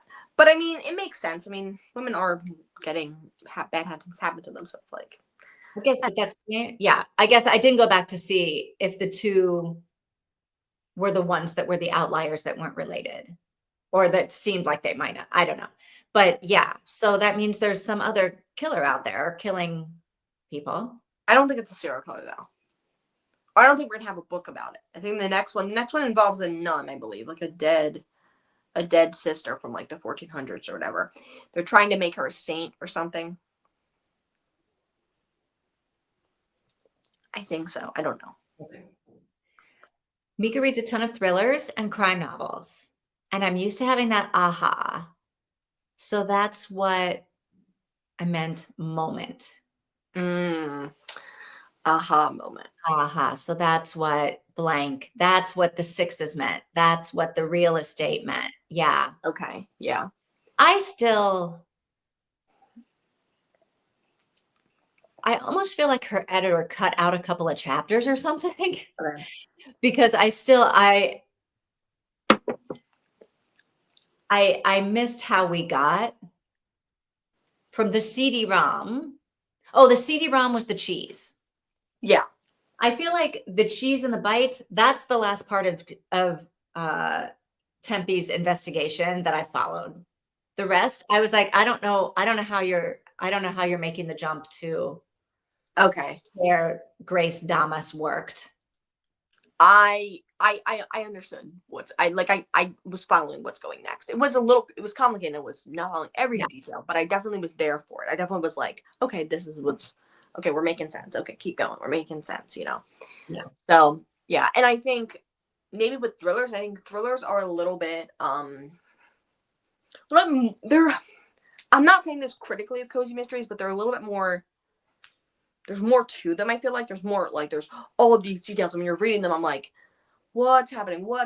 And with a cozy mystery, I can kind of like, just like kind of go with the flow. It isn't, that's what I'm trying to say. With Mika, she's used to all of these details being solved, which is what should happen in this book because it's a thriller, right? It would follow those rules. But as a cozy mystery, crime, yeah. As a cozy mystery reader, I'm used to kind of not being super obsessed with every little detail of it. So I'm more okay with this, even though maybe it should being a different. Maybe it should have different rules to it. It clearly should have different rules to it because it's not that kind of story. But I don't know. Honestly, I loved it. I really. Right. And Christina, did you love it? Like, do you remember loving this when you looked at it? Oh, Mika doesn't read a lot of cozy crime. I read zero cozy crime, though I've saved some to my reading list. Yes. All right, Tina, are you giving this 105 stars for your complicated rating system? I was actually just thinking about that. I just got it. I haven't used it. You got your complicated ratings out? I'm trying to think of it. So I kind of edited it. So ending, I gave an ending a category. So in terms of the ending, I'm gonna give, honestly, I think I'm gonna give a 10 for the ending. I like the 10. 10 out of 10? I liked it. Yeah, 10 out of 10 for the ending. Wow. All right. Setting and atmosphere, I'm gonna give it a 7.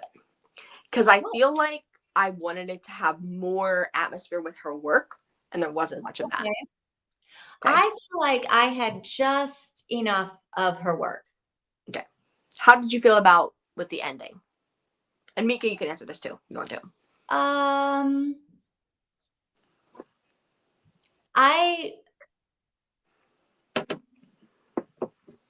So the fight scene was, so I go back and forth in my head. Like, I want to say it was anticlimactic, but the fight scene was very climactic. Yes, it was. I didn't even think of it being anticlimactic. I really liked it. I think what's bothering me is I still don't know why she zeroed in on that one victim's job. Because it made sense. Why? I don't know. It didn't make sense to me. How does it make sense that one victim, she comes up with this, well, let me find out where this one victim worked. Like, she worked at a bookstore because she didn't know where the woman worked, right? She just called up the husband and was like, where did your wife work? Well, she found out that another victim worked at that same butcher shop. She found out that another victim worked at that butcher shop. I thought. Not how she got drugged to the shop.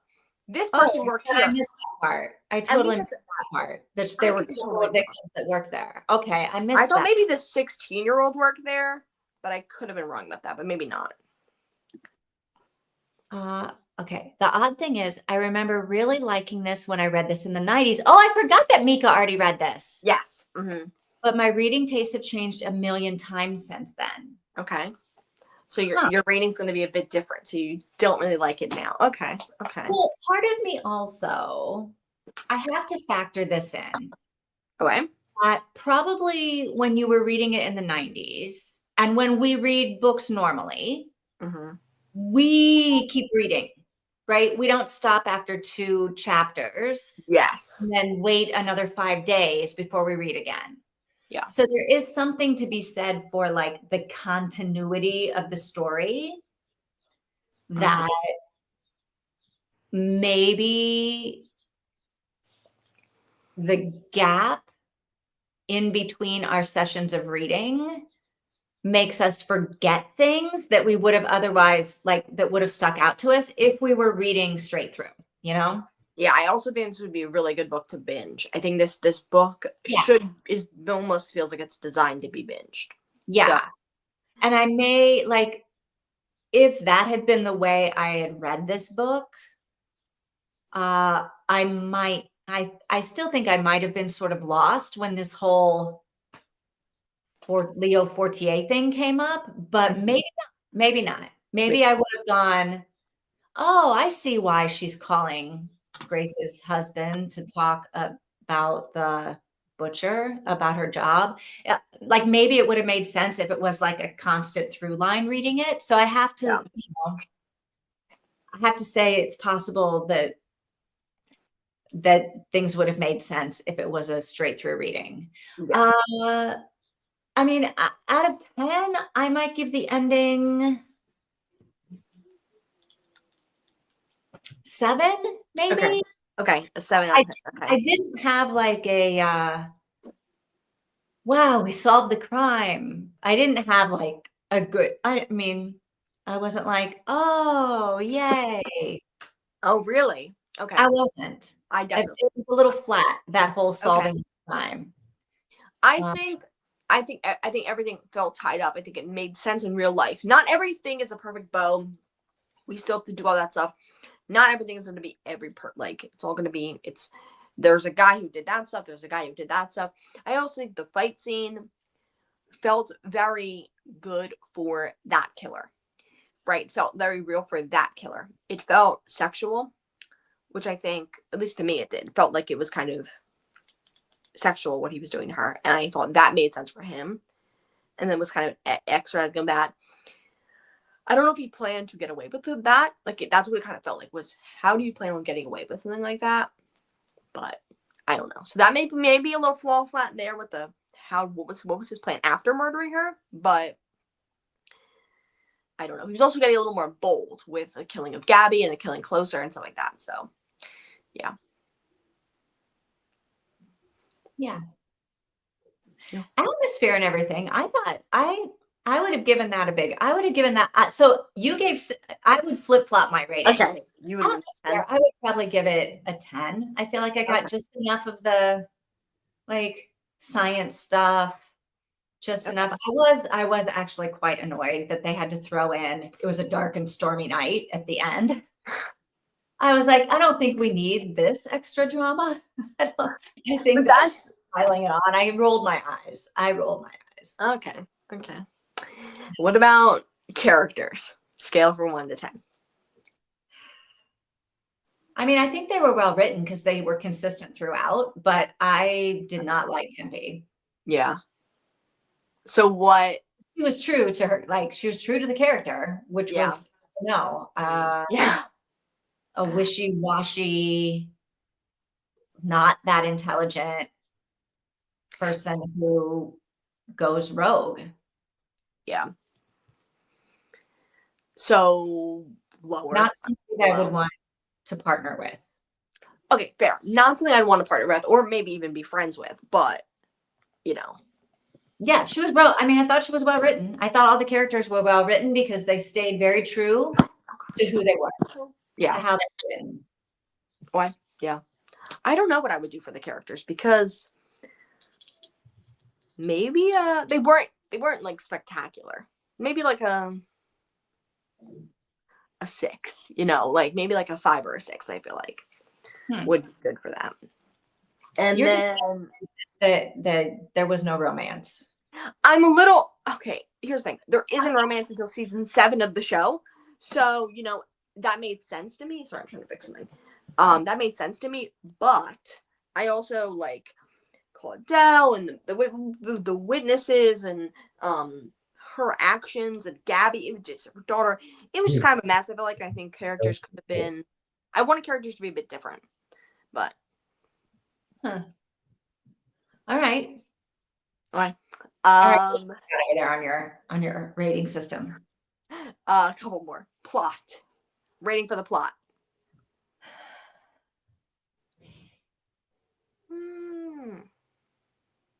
I'm going to give it a 7 only because there was a leap. There was a leap that I didn't make, that I still am not making even after the book is over. Okay. I'm going with 8. Ooh, okay. I'm surprised not a full 10 for you. Yeah, no, I think there were some issues here and there, but I mostly enjoyed it. Okay. And there's some issues with just the certain things happening. I was just like, I wish I was different a little bit. Like what? I don't know. You can't remember. You just remember the feeling. Yeah. I just wish some things had been different. I wish Gabby didn't die. I wish things were a little bit like things that happened, they were a little bit drawn out and confusing. It's let's shape that up a little bit. But I did like the plot. I think the ending was spectacular. That's why I'm giving it a 10. So okay. All right. Well, plot, I think I would give it a 7 or an 8. So okay. I feel like it was well plotted, except for that. I mean, the main point. Yeah. The killing of the killer. Yeah. I feel like I would like to see her outline to see how she figured that out, because I still don't. I still am like, why? I'm still not. Anyway, I've said that many times. I'm not going to say it anymore. Yeah, I think Tina would agree with Christina. There's tension. There's immediate there's a media tension between her and Booth that, I don't know, there's something about them. They're so opposite as well. He's very faith-based. He's Catholic. She's an atheist. She's science-based. And he's very instinctual. She's very factual. And it's just a very good dynamic that is very cool. And I feel like we're not really seeing that between her and him yet. But I think there are some vibes. If she doesn't get back together with her husband, I think I know. I feel like she might be getting back with her husband. Like she kind of wants to. Yeah. And she's going to go on a little bit of vacation with her husband. So yeah. Christina, you can be in and out all you want. Go for it. I started out liking Tempe, but then she had main character syndrome too often. Like, I'm the detective. I will solve this crime. Yeah. Yes.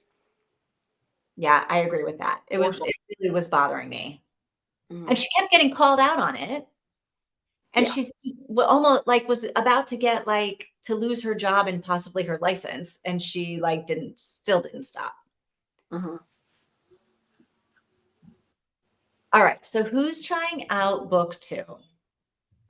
I think I might. I don't know when, but I think I might. So if you want to buddy read with me, Christina, let me know. Because I think I'll try it. I think I'll read it. Yeah. Then I probably am not. Yeah. But I am curious after you read, like if you and Christina buddy read and do a thing, I'll do a video. I'll watch it. Why? Because I am curious of what you will think about book 2. Yeah. Like if you still love book 2, then maybe I could be talked into book 3. Okay. Yeah. As long as it did not involve sex crimes. Okay. I've had enough of the sex crimes. I think it might be rare. I think it probably will. I'm assuming because I don't know. It's probably going to. All right. We'll see. All right. Oh, I was like, why is it not moving? But that's how she's in the show too. I'll figure it out, and she solves it, runs off the screen, and everyone looks after her, wondering what she figured out. Yeah. I haven't watched it in a couple years, so I don't remember that part. But okay, so maybe I'm gonna watch it now. But that's how it is in most things, most books, even though it's not realistic. With Angela Lansbury, she runs and But now we're at the end of the book. We finished the book. And I'm still trying to, anyway, I'm not talking about that anymore. Christina says, oh, okay, but not this month. Oh, cool. Very, very cool. All right. Figure that out and let us know. I've never watched the show either, Mika. I guess I heard of this before, but like I never knew anybody that actually watched it. I think like years ago I'd seen commercials or something is the only reason why I'd ever heard of it. It was such a popular show, and it was also most of the time like killer of the week. So my parents caught a few episodes here and there, and they played on like Ion or whatever, and they did reruns on like TNT, that channel, and my parents would watch on there sometimes. TNT might have been like also like I was talking about Cubo before, like it's like kind of like a poor person's free TV kind of thing.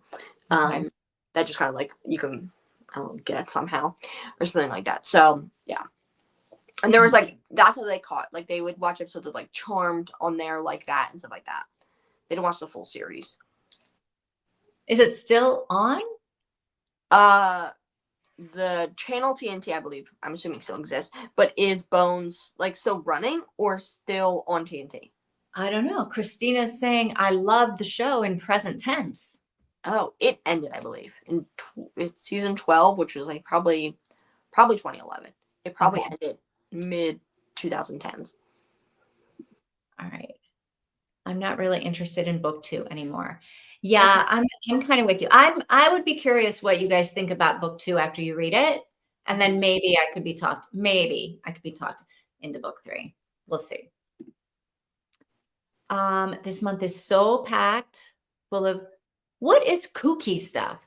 Am I even saying it right? I have no clue. I have No clue what it is. I've never heard of it. I assumed it was, I don't know, something.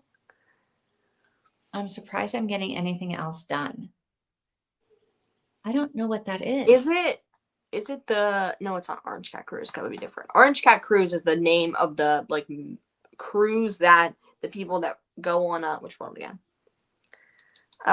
Escape the Readathon that Meek is doing. They're on the Orange Cat Cruise, and there's different teams. Which that's why I wanted to join, because I have an orange cat. I love orange cats, but I'm like, I can't do that. Orange cats are the best. I don't know. It's a comfort show. Oh, I rewatch it all the time. Okay, and go to sleep to it. The first episode is one of my faves. Really? It's over. Yeah. Okay. David, the guy who played Booth, is now on another show. Oh my God. SEAL Team.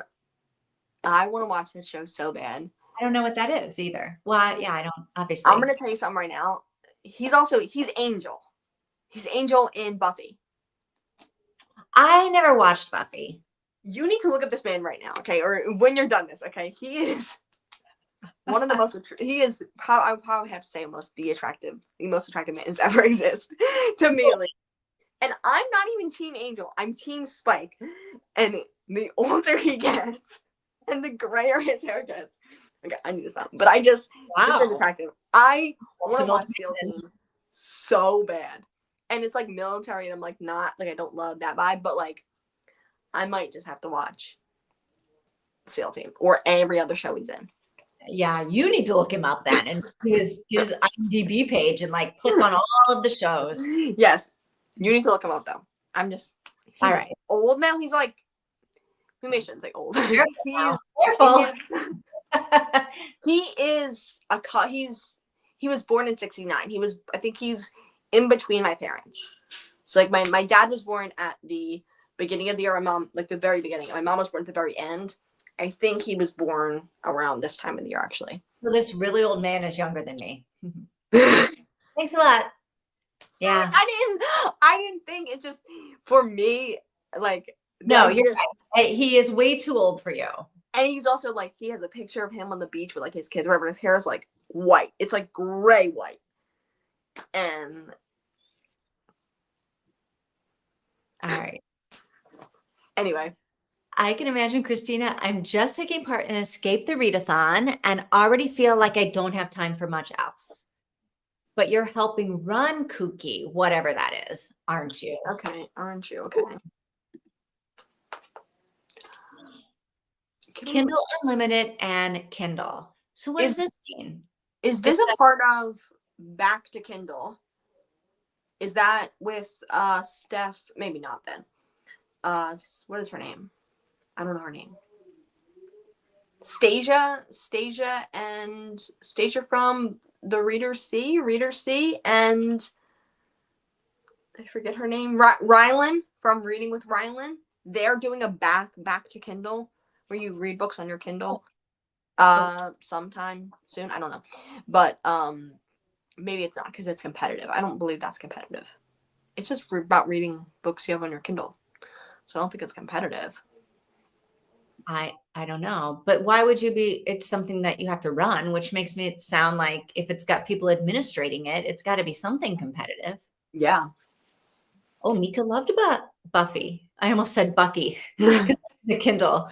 Yes, I used to like in the show. I liked Angel's character in the beginning, but I think Angel's character, there's a lot of issues and problems. And I think Spike is better for her. Now, Spike's done some horrible things to her. Don't get me wrong, okay? Got some trauma there. But I think he's much better for her than Angel was. You heard it here, folks. Oh. Nicole from Dusty Books Nevers is hosting it. Kooky Mayhem Readathon announcement and co-host TBR playlist. And there's the link. There's a link. Thank you for the link. Tina, are you co-hosting this? Let's know. My favorite guy in Buffy was Giles. Not a dance option though. No, he is like a father figure to her. She doesn't have her dad. You guys and the old men. in all of these shows. The dad character. He's not like he's not that old, but he's very like old timey. He wears like jackets and he wears like little tiny glasses. And he's really good. So her dad, she doesn't really she's not really raised. Glasses, they're called reading glasses because old people can't see without them.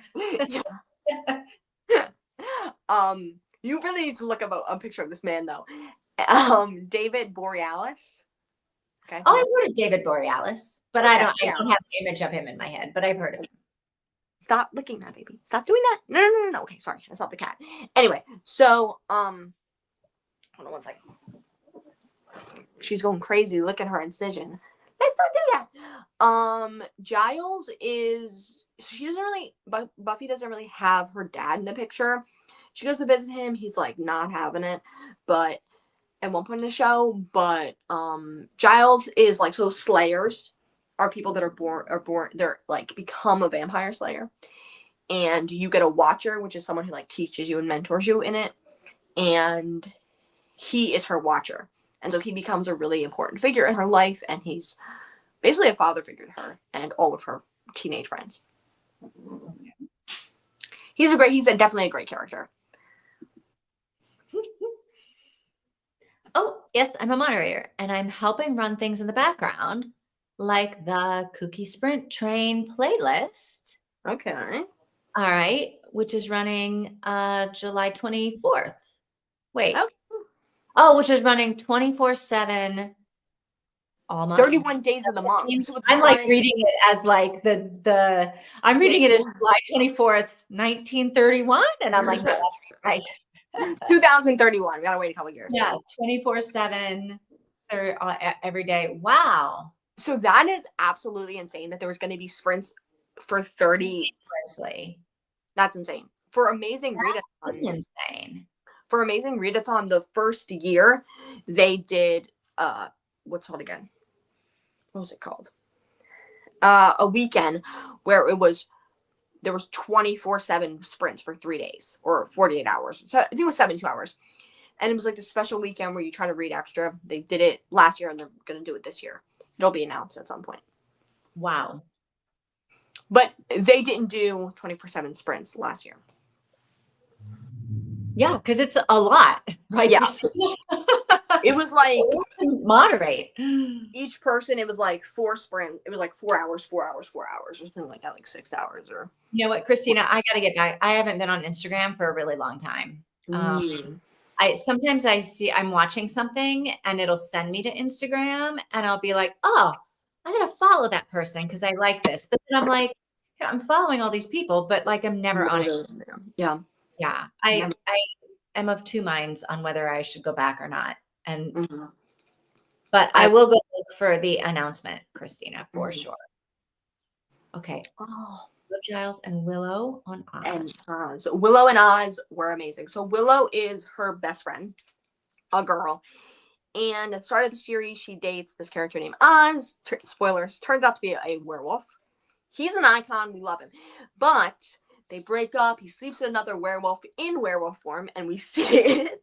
And then she starts dating a girl, and then he comes back, and he's like, you're dating a girl, and then he leaves. It's this whole thing. So her and Oz are great, but her and Tara are also amazing. Her and Tara are perfect. But spoilers, rip to Tara. That was the most sad thing ever. Spoilers. Yes. Yes. An Englishman with tweed. Yes. And old and little glasses. Yes. Yeah. So no, not July.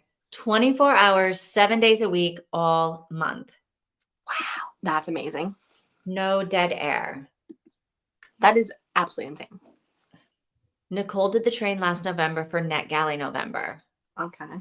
I mean, it's kind of cool. Like if you can pull it off, it's kind of a cool thing, right? Yeah, for 100%. Yeah. Yeah. No, I have left that like community and stuff like that, and I did delete my Instagram, so I'm not in that group chat anymore. But does Neva still do 24-hour sprints once a month. Let me know. One person doing it. Oof. Well, it's not, she used to do it with one person and she would do sprints for 24 hours straight, but then she started breaking it up. And so there would be 6 people and they would do 4 hours. Oh, okay. I think that's math. I think that works. Yeah. Okay. Yeah. I think that's math. Yeah. There's 24. Yeah. Yeah. Christina's not sleeping this month. No. It is really cool. It really is very cool. Yeah. All right. Well, ladies, well, we got 2 weeks to figure out if we're going to read another book for June. Yeah. Or if we're going to do whatever we're going to do in June. So we got time to figure this out. Oh yeah, she still does 24-hour sprints the last weekend of every month. Okay, last weekend of every month. Okay, cool. Interesting. But real quick before we do leave, the last 2 things. Oh yeah. And then writing. Ratings, yeah. Rating and then enjoyment. So okay. I'm sorry, not reading. Writing. How do you do the writing? I'm trying to think how I enjoyed the writing. I don't know. I think it was the narrator was very mouthy. Like it was like listening to eating ASMR, like okay. Very lots of that. Lots of swallowing. You heard her like gulp. That's weird. Yeah. Which is very strange. It's going to be weird because you're not actually rating the writing. You're rating the actor. Yeah, the narrator, which normally I have no problem with, but for some reason, but that's not writing. I would say the writing was pretty good and there were some issues. I think I'm gonna go maybe a 7, maybe a 6. I think I would go 9.5. Really? The only time I felt like the writing got away from me was during the fight scene. Okay. Because I couldn't visualize what was going. I really could not follow. I couldn't paint a picture in my head of what was going on.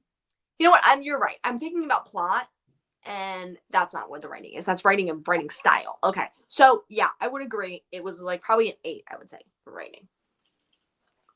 Okay, I'm gonna go 8 for writing. Okay. And then enjoyment. Now, for my rating scale, I'm gonna do it out of 7, but you can do total enjoyment of the book. What do you mean? You're doing from 1 to 7 is your rating scale for enjoyment? What? This doesn't make any sense. Exactly. And yours is 1 to 7. Do 1 to 10, and I'll do. It's because my favorite number is 57. My favorite number is 57. My overall enjoyment is going to be 7.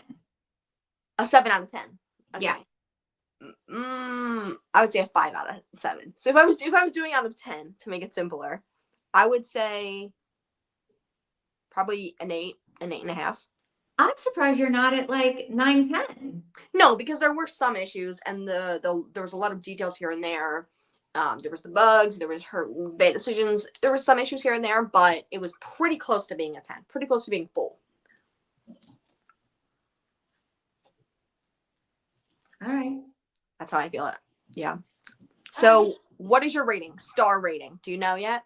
Yeah. I think, so in my reading journal, I'm going to put it at, this is going to surprise you. Okay. I'm going to put it at 4 out of 5. Wow. Okay. That's good. 4 is good. Like, we're going to go a little lower, more like a 3. I did enjoy reading it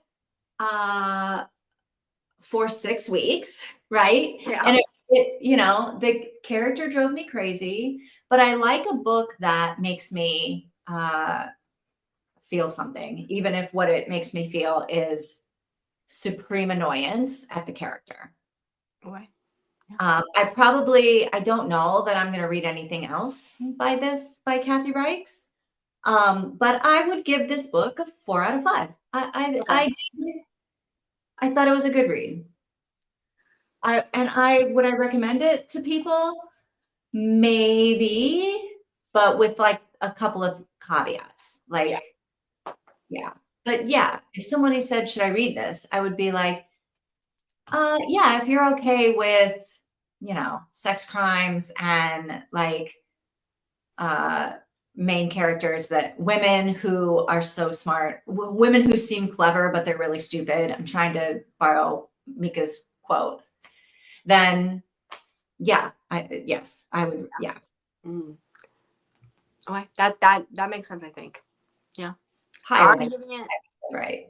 You thought I was going to give it a 2. I thought you were going to give it probably like a 3. Mm. Because I think you rarely do 2s, right? You rarely do solo.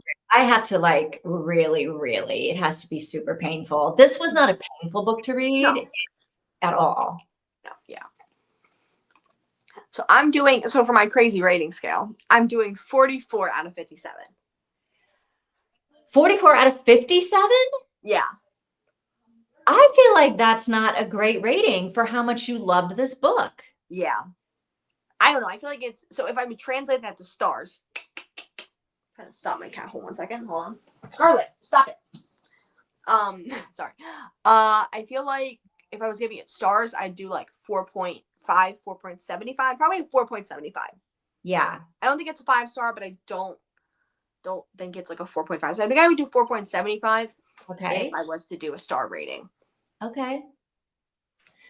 All right. Mika, what do you think? I always did out of 5 when I still wrote reviews. Ooh, the writing style is 5 for 5 for me.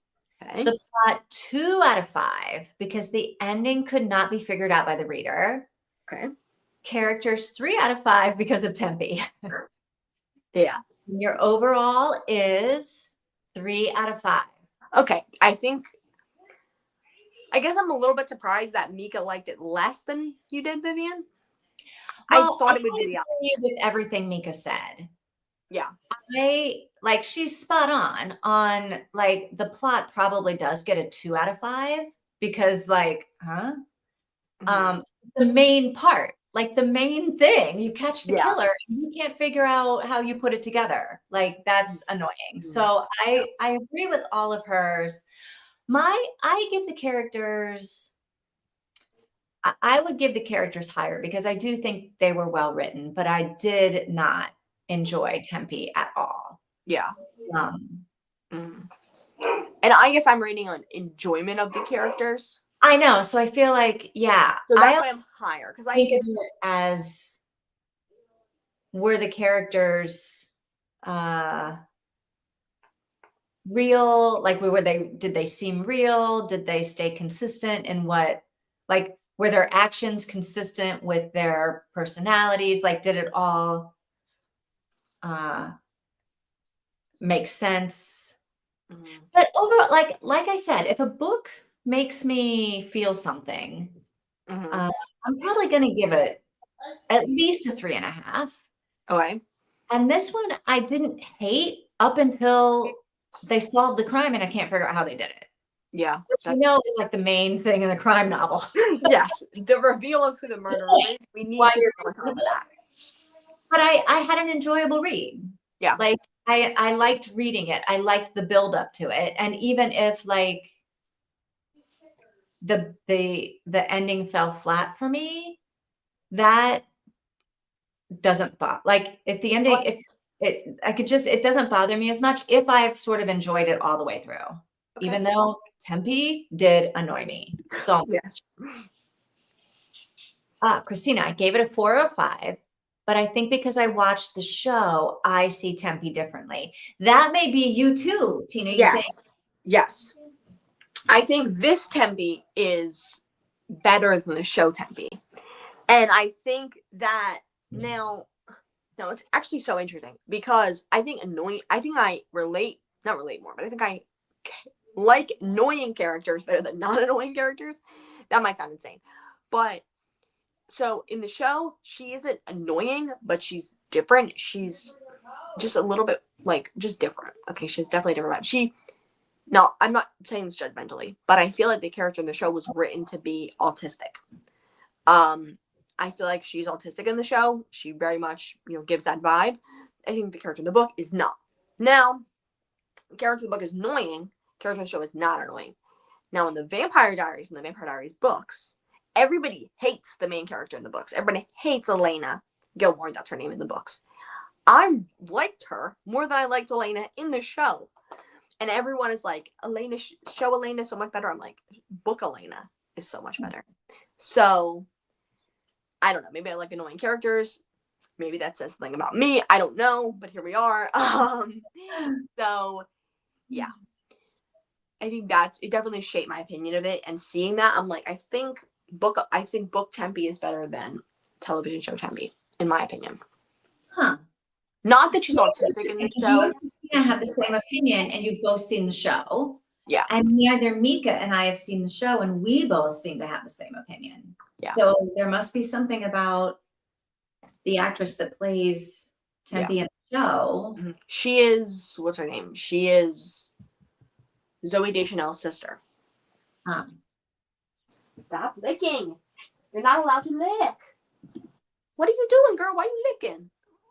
Oh, she is, excuse me, totally autistic in the show, but they never say it. Yeah. Even when in the episode that is about a nonverbal autistic child. Yeah. She's definitely autistic in the show. And she's so different than She's so different than the character in the book. She's just like a totally different person, and she acts so different, and she's so scientific. Every word she speaks, every thought she has is viewed by science. The way she describes her emotion is very clinical, and this character definitely has that. She has more of a non-scientific. Is she always interfering in police investigations and things like that? I don't remember, but probably. Here's the other thing. The police are begging her to help them. Begging her. The police are coming to her house and be like, we need you. Like, we're the FBI and we absolutely... Yeah, that's not happening in the book. No. From my memory, I could be wrong. Zoe came into the show for a few episodes as Tempe's cousin. Oh, really? Can you stop growling? She does not get social cues. I know. What is up with your cat? First of all, I'm trying to not let her lick her incision. He has the death growl going on all of a sudden. I'm like, I feel like something bad's about to happen over there. She's a growler. She likes to growl instead of screaming, meowing, hissing, something like that. But she is definitely getting ready to attack. Oh my God. Can you stop it? You're being cute though. Show me how cute you are. Show me how cute you are. Hello? Hey.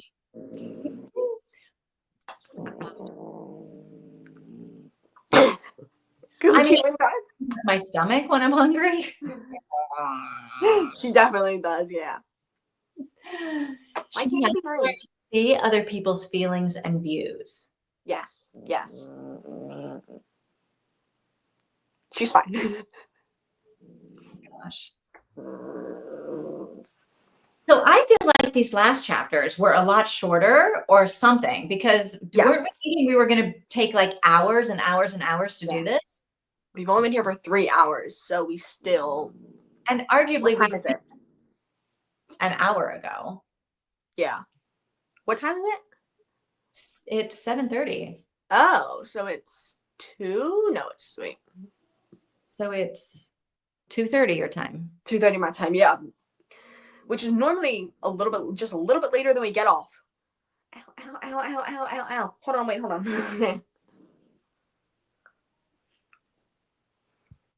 All right. So the next time I see you will be in the Discord. Yes. Maybe even the Amazing Readathon Discord. Yeah. The Amazing Readathon Discord. And will you be doing Sprinkle on Wednesday? I think not. I think I'm going to wait for June. Okay. Are you doing sprints this week? Next week? No. All right. So yeah, I'll see you in Amazing Race. Okay. I'll see you then. Is that Amazing Race? Is that one? No, Amazing Read. Amazing Readathon. Inspired by Amazing Race. Right. 8:30 p.m. I know. What are you doing, Mika? You got big plans for tonight? I got to figure out. I don't know if there's any. Still, I guess I could go out and go for another walk, but I kind of feel like just putting on my pajamas and reading in bed. Yeah. My plans for tonight are to eat ice cream. We bought a lot of ice cream. I have some ice cream. I could eat some ice cream. What kind of ice cream you got? Tiramisu.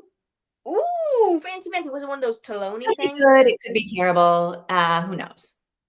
My flavor options were limited at the supermarket yesterday. So I was like, well, I guess I'll try this one. We are going to, we have a bunch of gallons of ice cream. We got a big tub of vanilla, like a normal size tub of vanilla chocolate coffee, like 3 different ones. And then we got little pints of birthday cake, like a peanut butter fudge one because my dad likes peanut butter. And then my parents both do. I don't like peanut butter. And then a chocolate chip cookie dough. Oh, you have good flavors. Yes. Starving.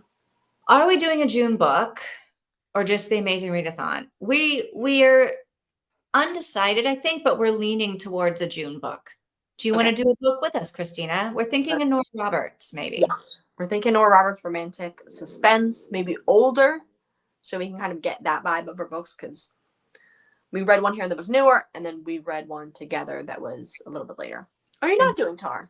No, she's not doing it. Ow, stop it. We're all 3 of us are doing the non-competitive team. Pathfinders, yes. Depends on the book and whether I can get it. Okay. Right. I believe if we do get it, if we do what we think we're going to do, like the kind of book we're going to do for her, it should be at the library. It should be audiobook at the library. It should be like taking out, there's not going to be a run on Nora Roberts books from the 1990s. No. And so typically the only audiobooks libraries have that I've seen for the couple libraries I have are the older romantic suspense. So the book we were considering, Divine Evil, Sacred Sins, what's that one? Oh, Brazen Virtue. Brazen Virtue is actually a Netflix movie. That one is also on my Libby's. All of my libraries have that. So like books like that. What is it? Hot Ice. A lot of her books are also, back in the day, are also reverse names. So like Secret. Hang on a second. Let me get one. Like Public Secrets, Private Scandals, Genuine Lies, Hot Ice. Okay. A lot of them are like opposing titles. I think it's very interesting. Honest Illusions. I think that's cool. So. Okay. All right. Well. So there's a lot of those opposite title books on Libby. What I've seen. So probably go with one of those. Christina's doing Camp Nightmare. Camp Nightmare. You've heard of that? I feel like you're in the middle of Camp Nightmare right now, trying to get 24-hour, 7 days a week, 31 days in the month sprints. That's a bit of a nightmare to me, but yes, why not? All right, so let's figure out in the Discord what we're gonna do for June. Okay. And we'll figure it out, and I'll see you guys in the Amazing Race or the Amazing Readathon if I don't see you before. Yes. Okay. All right. See you. Have a good weekend. Bye. Bye. See you later.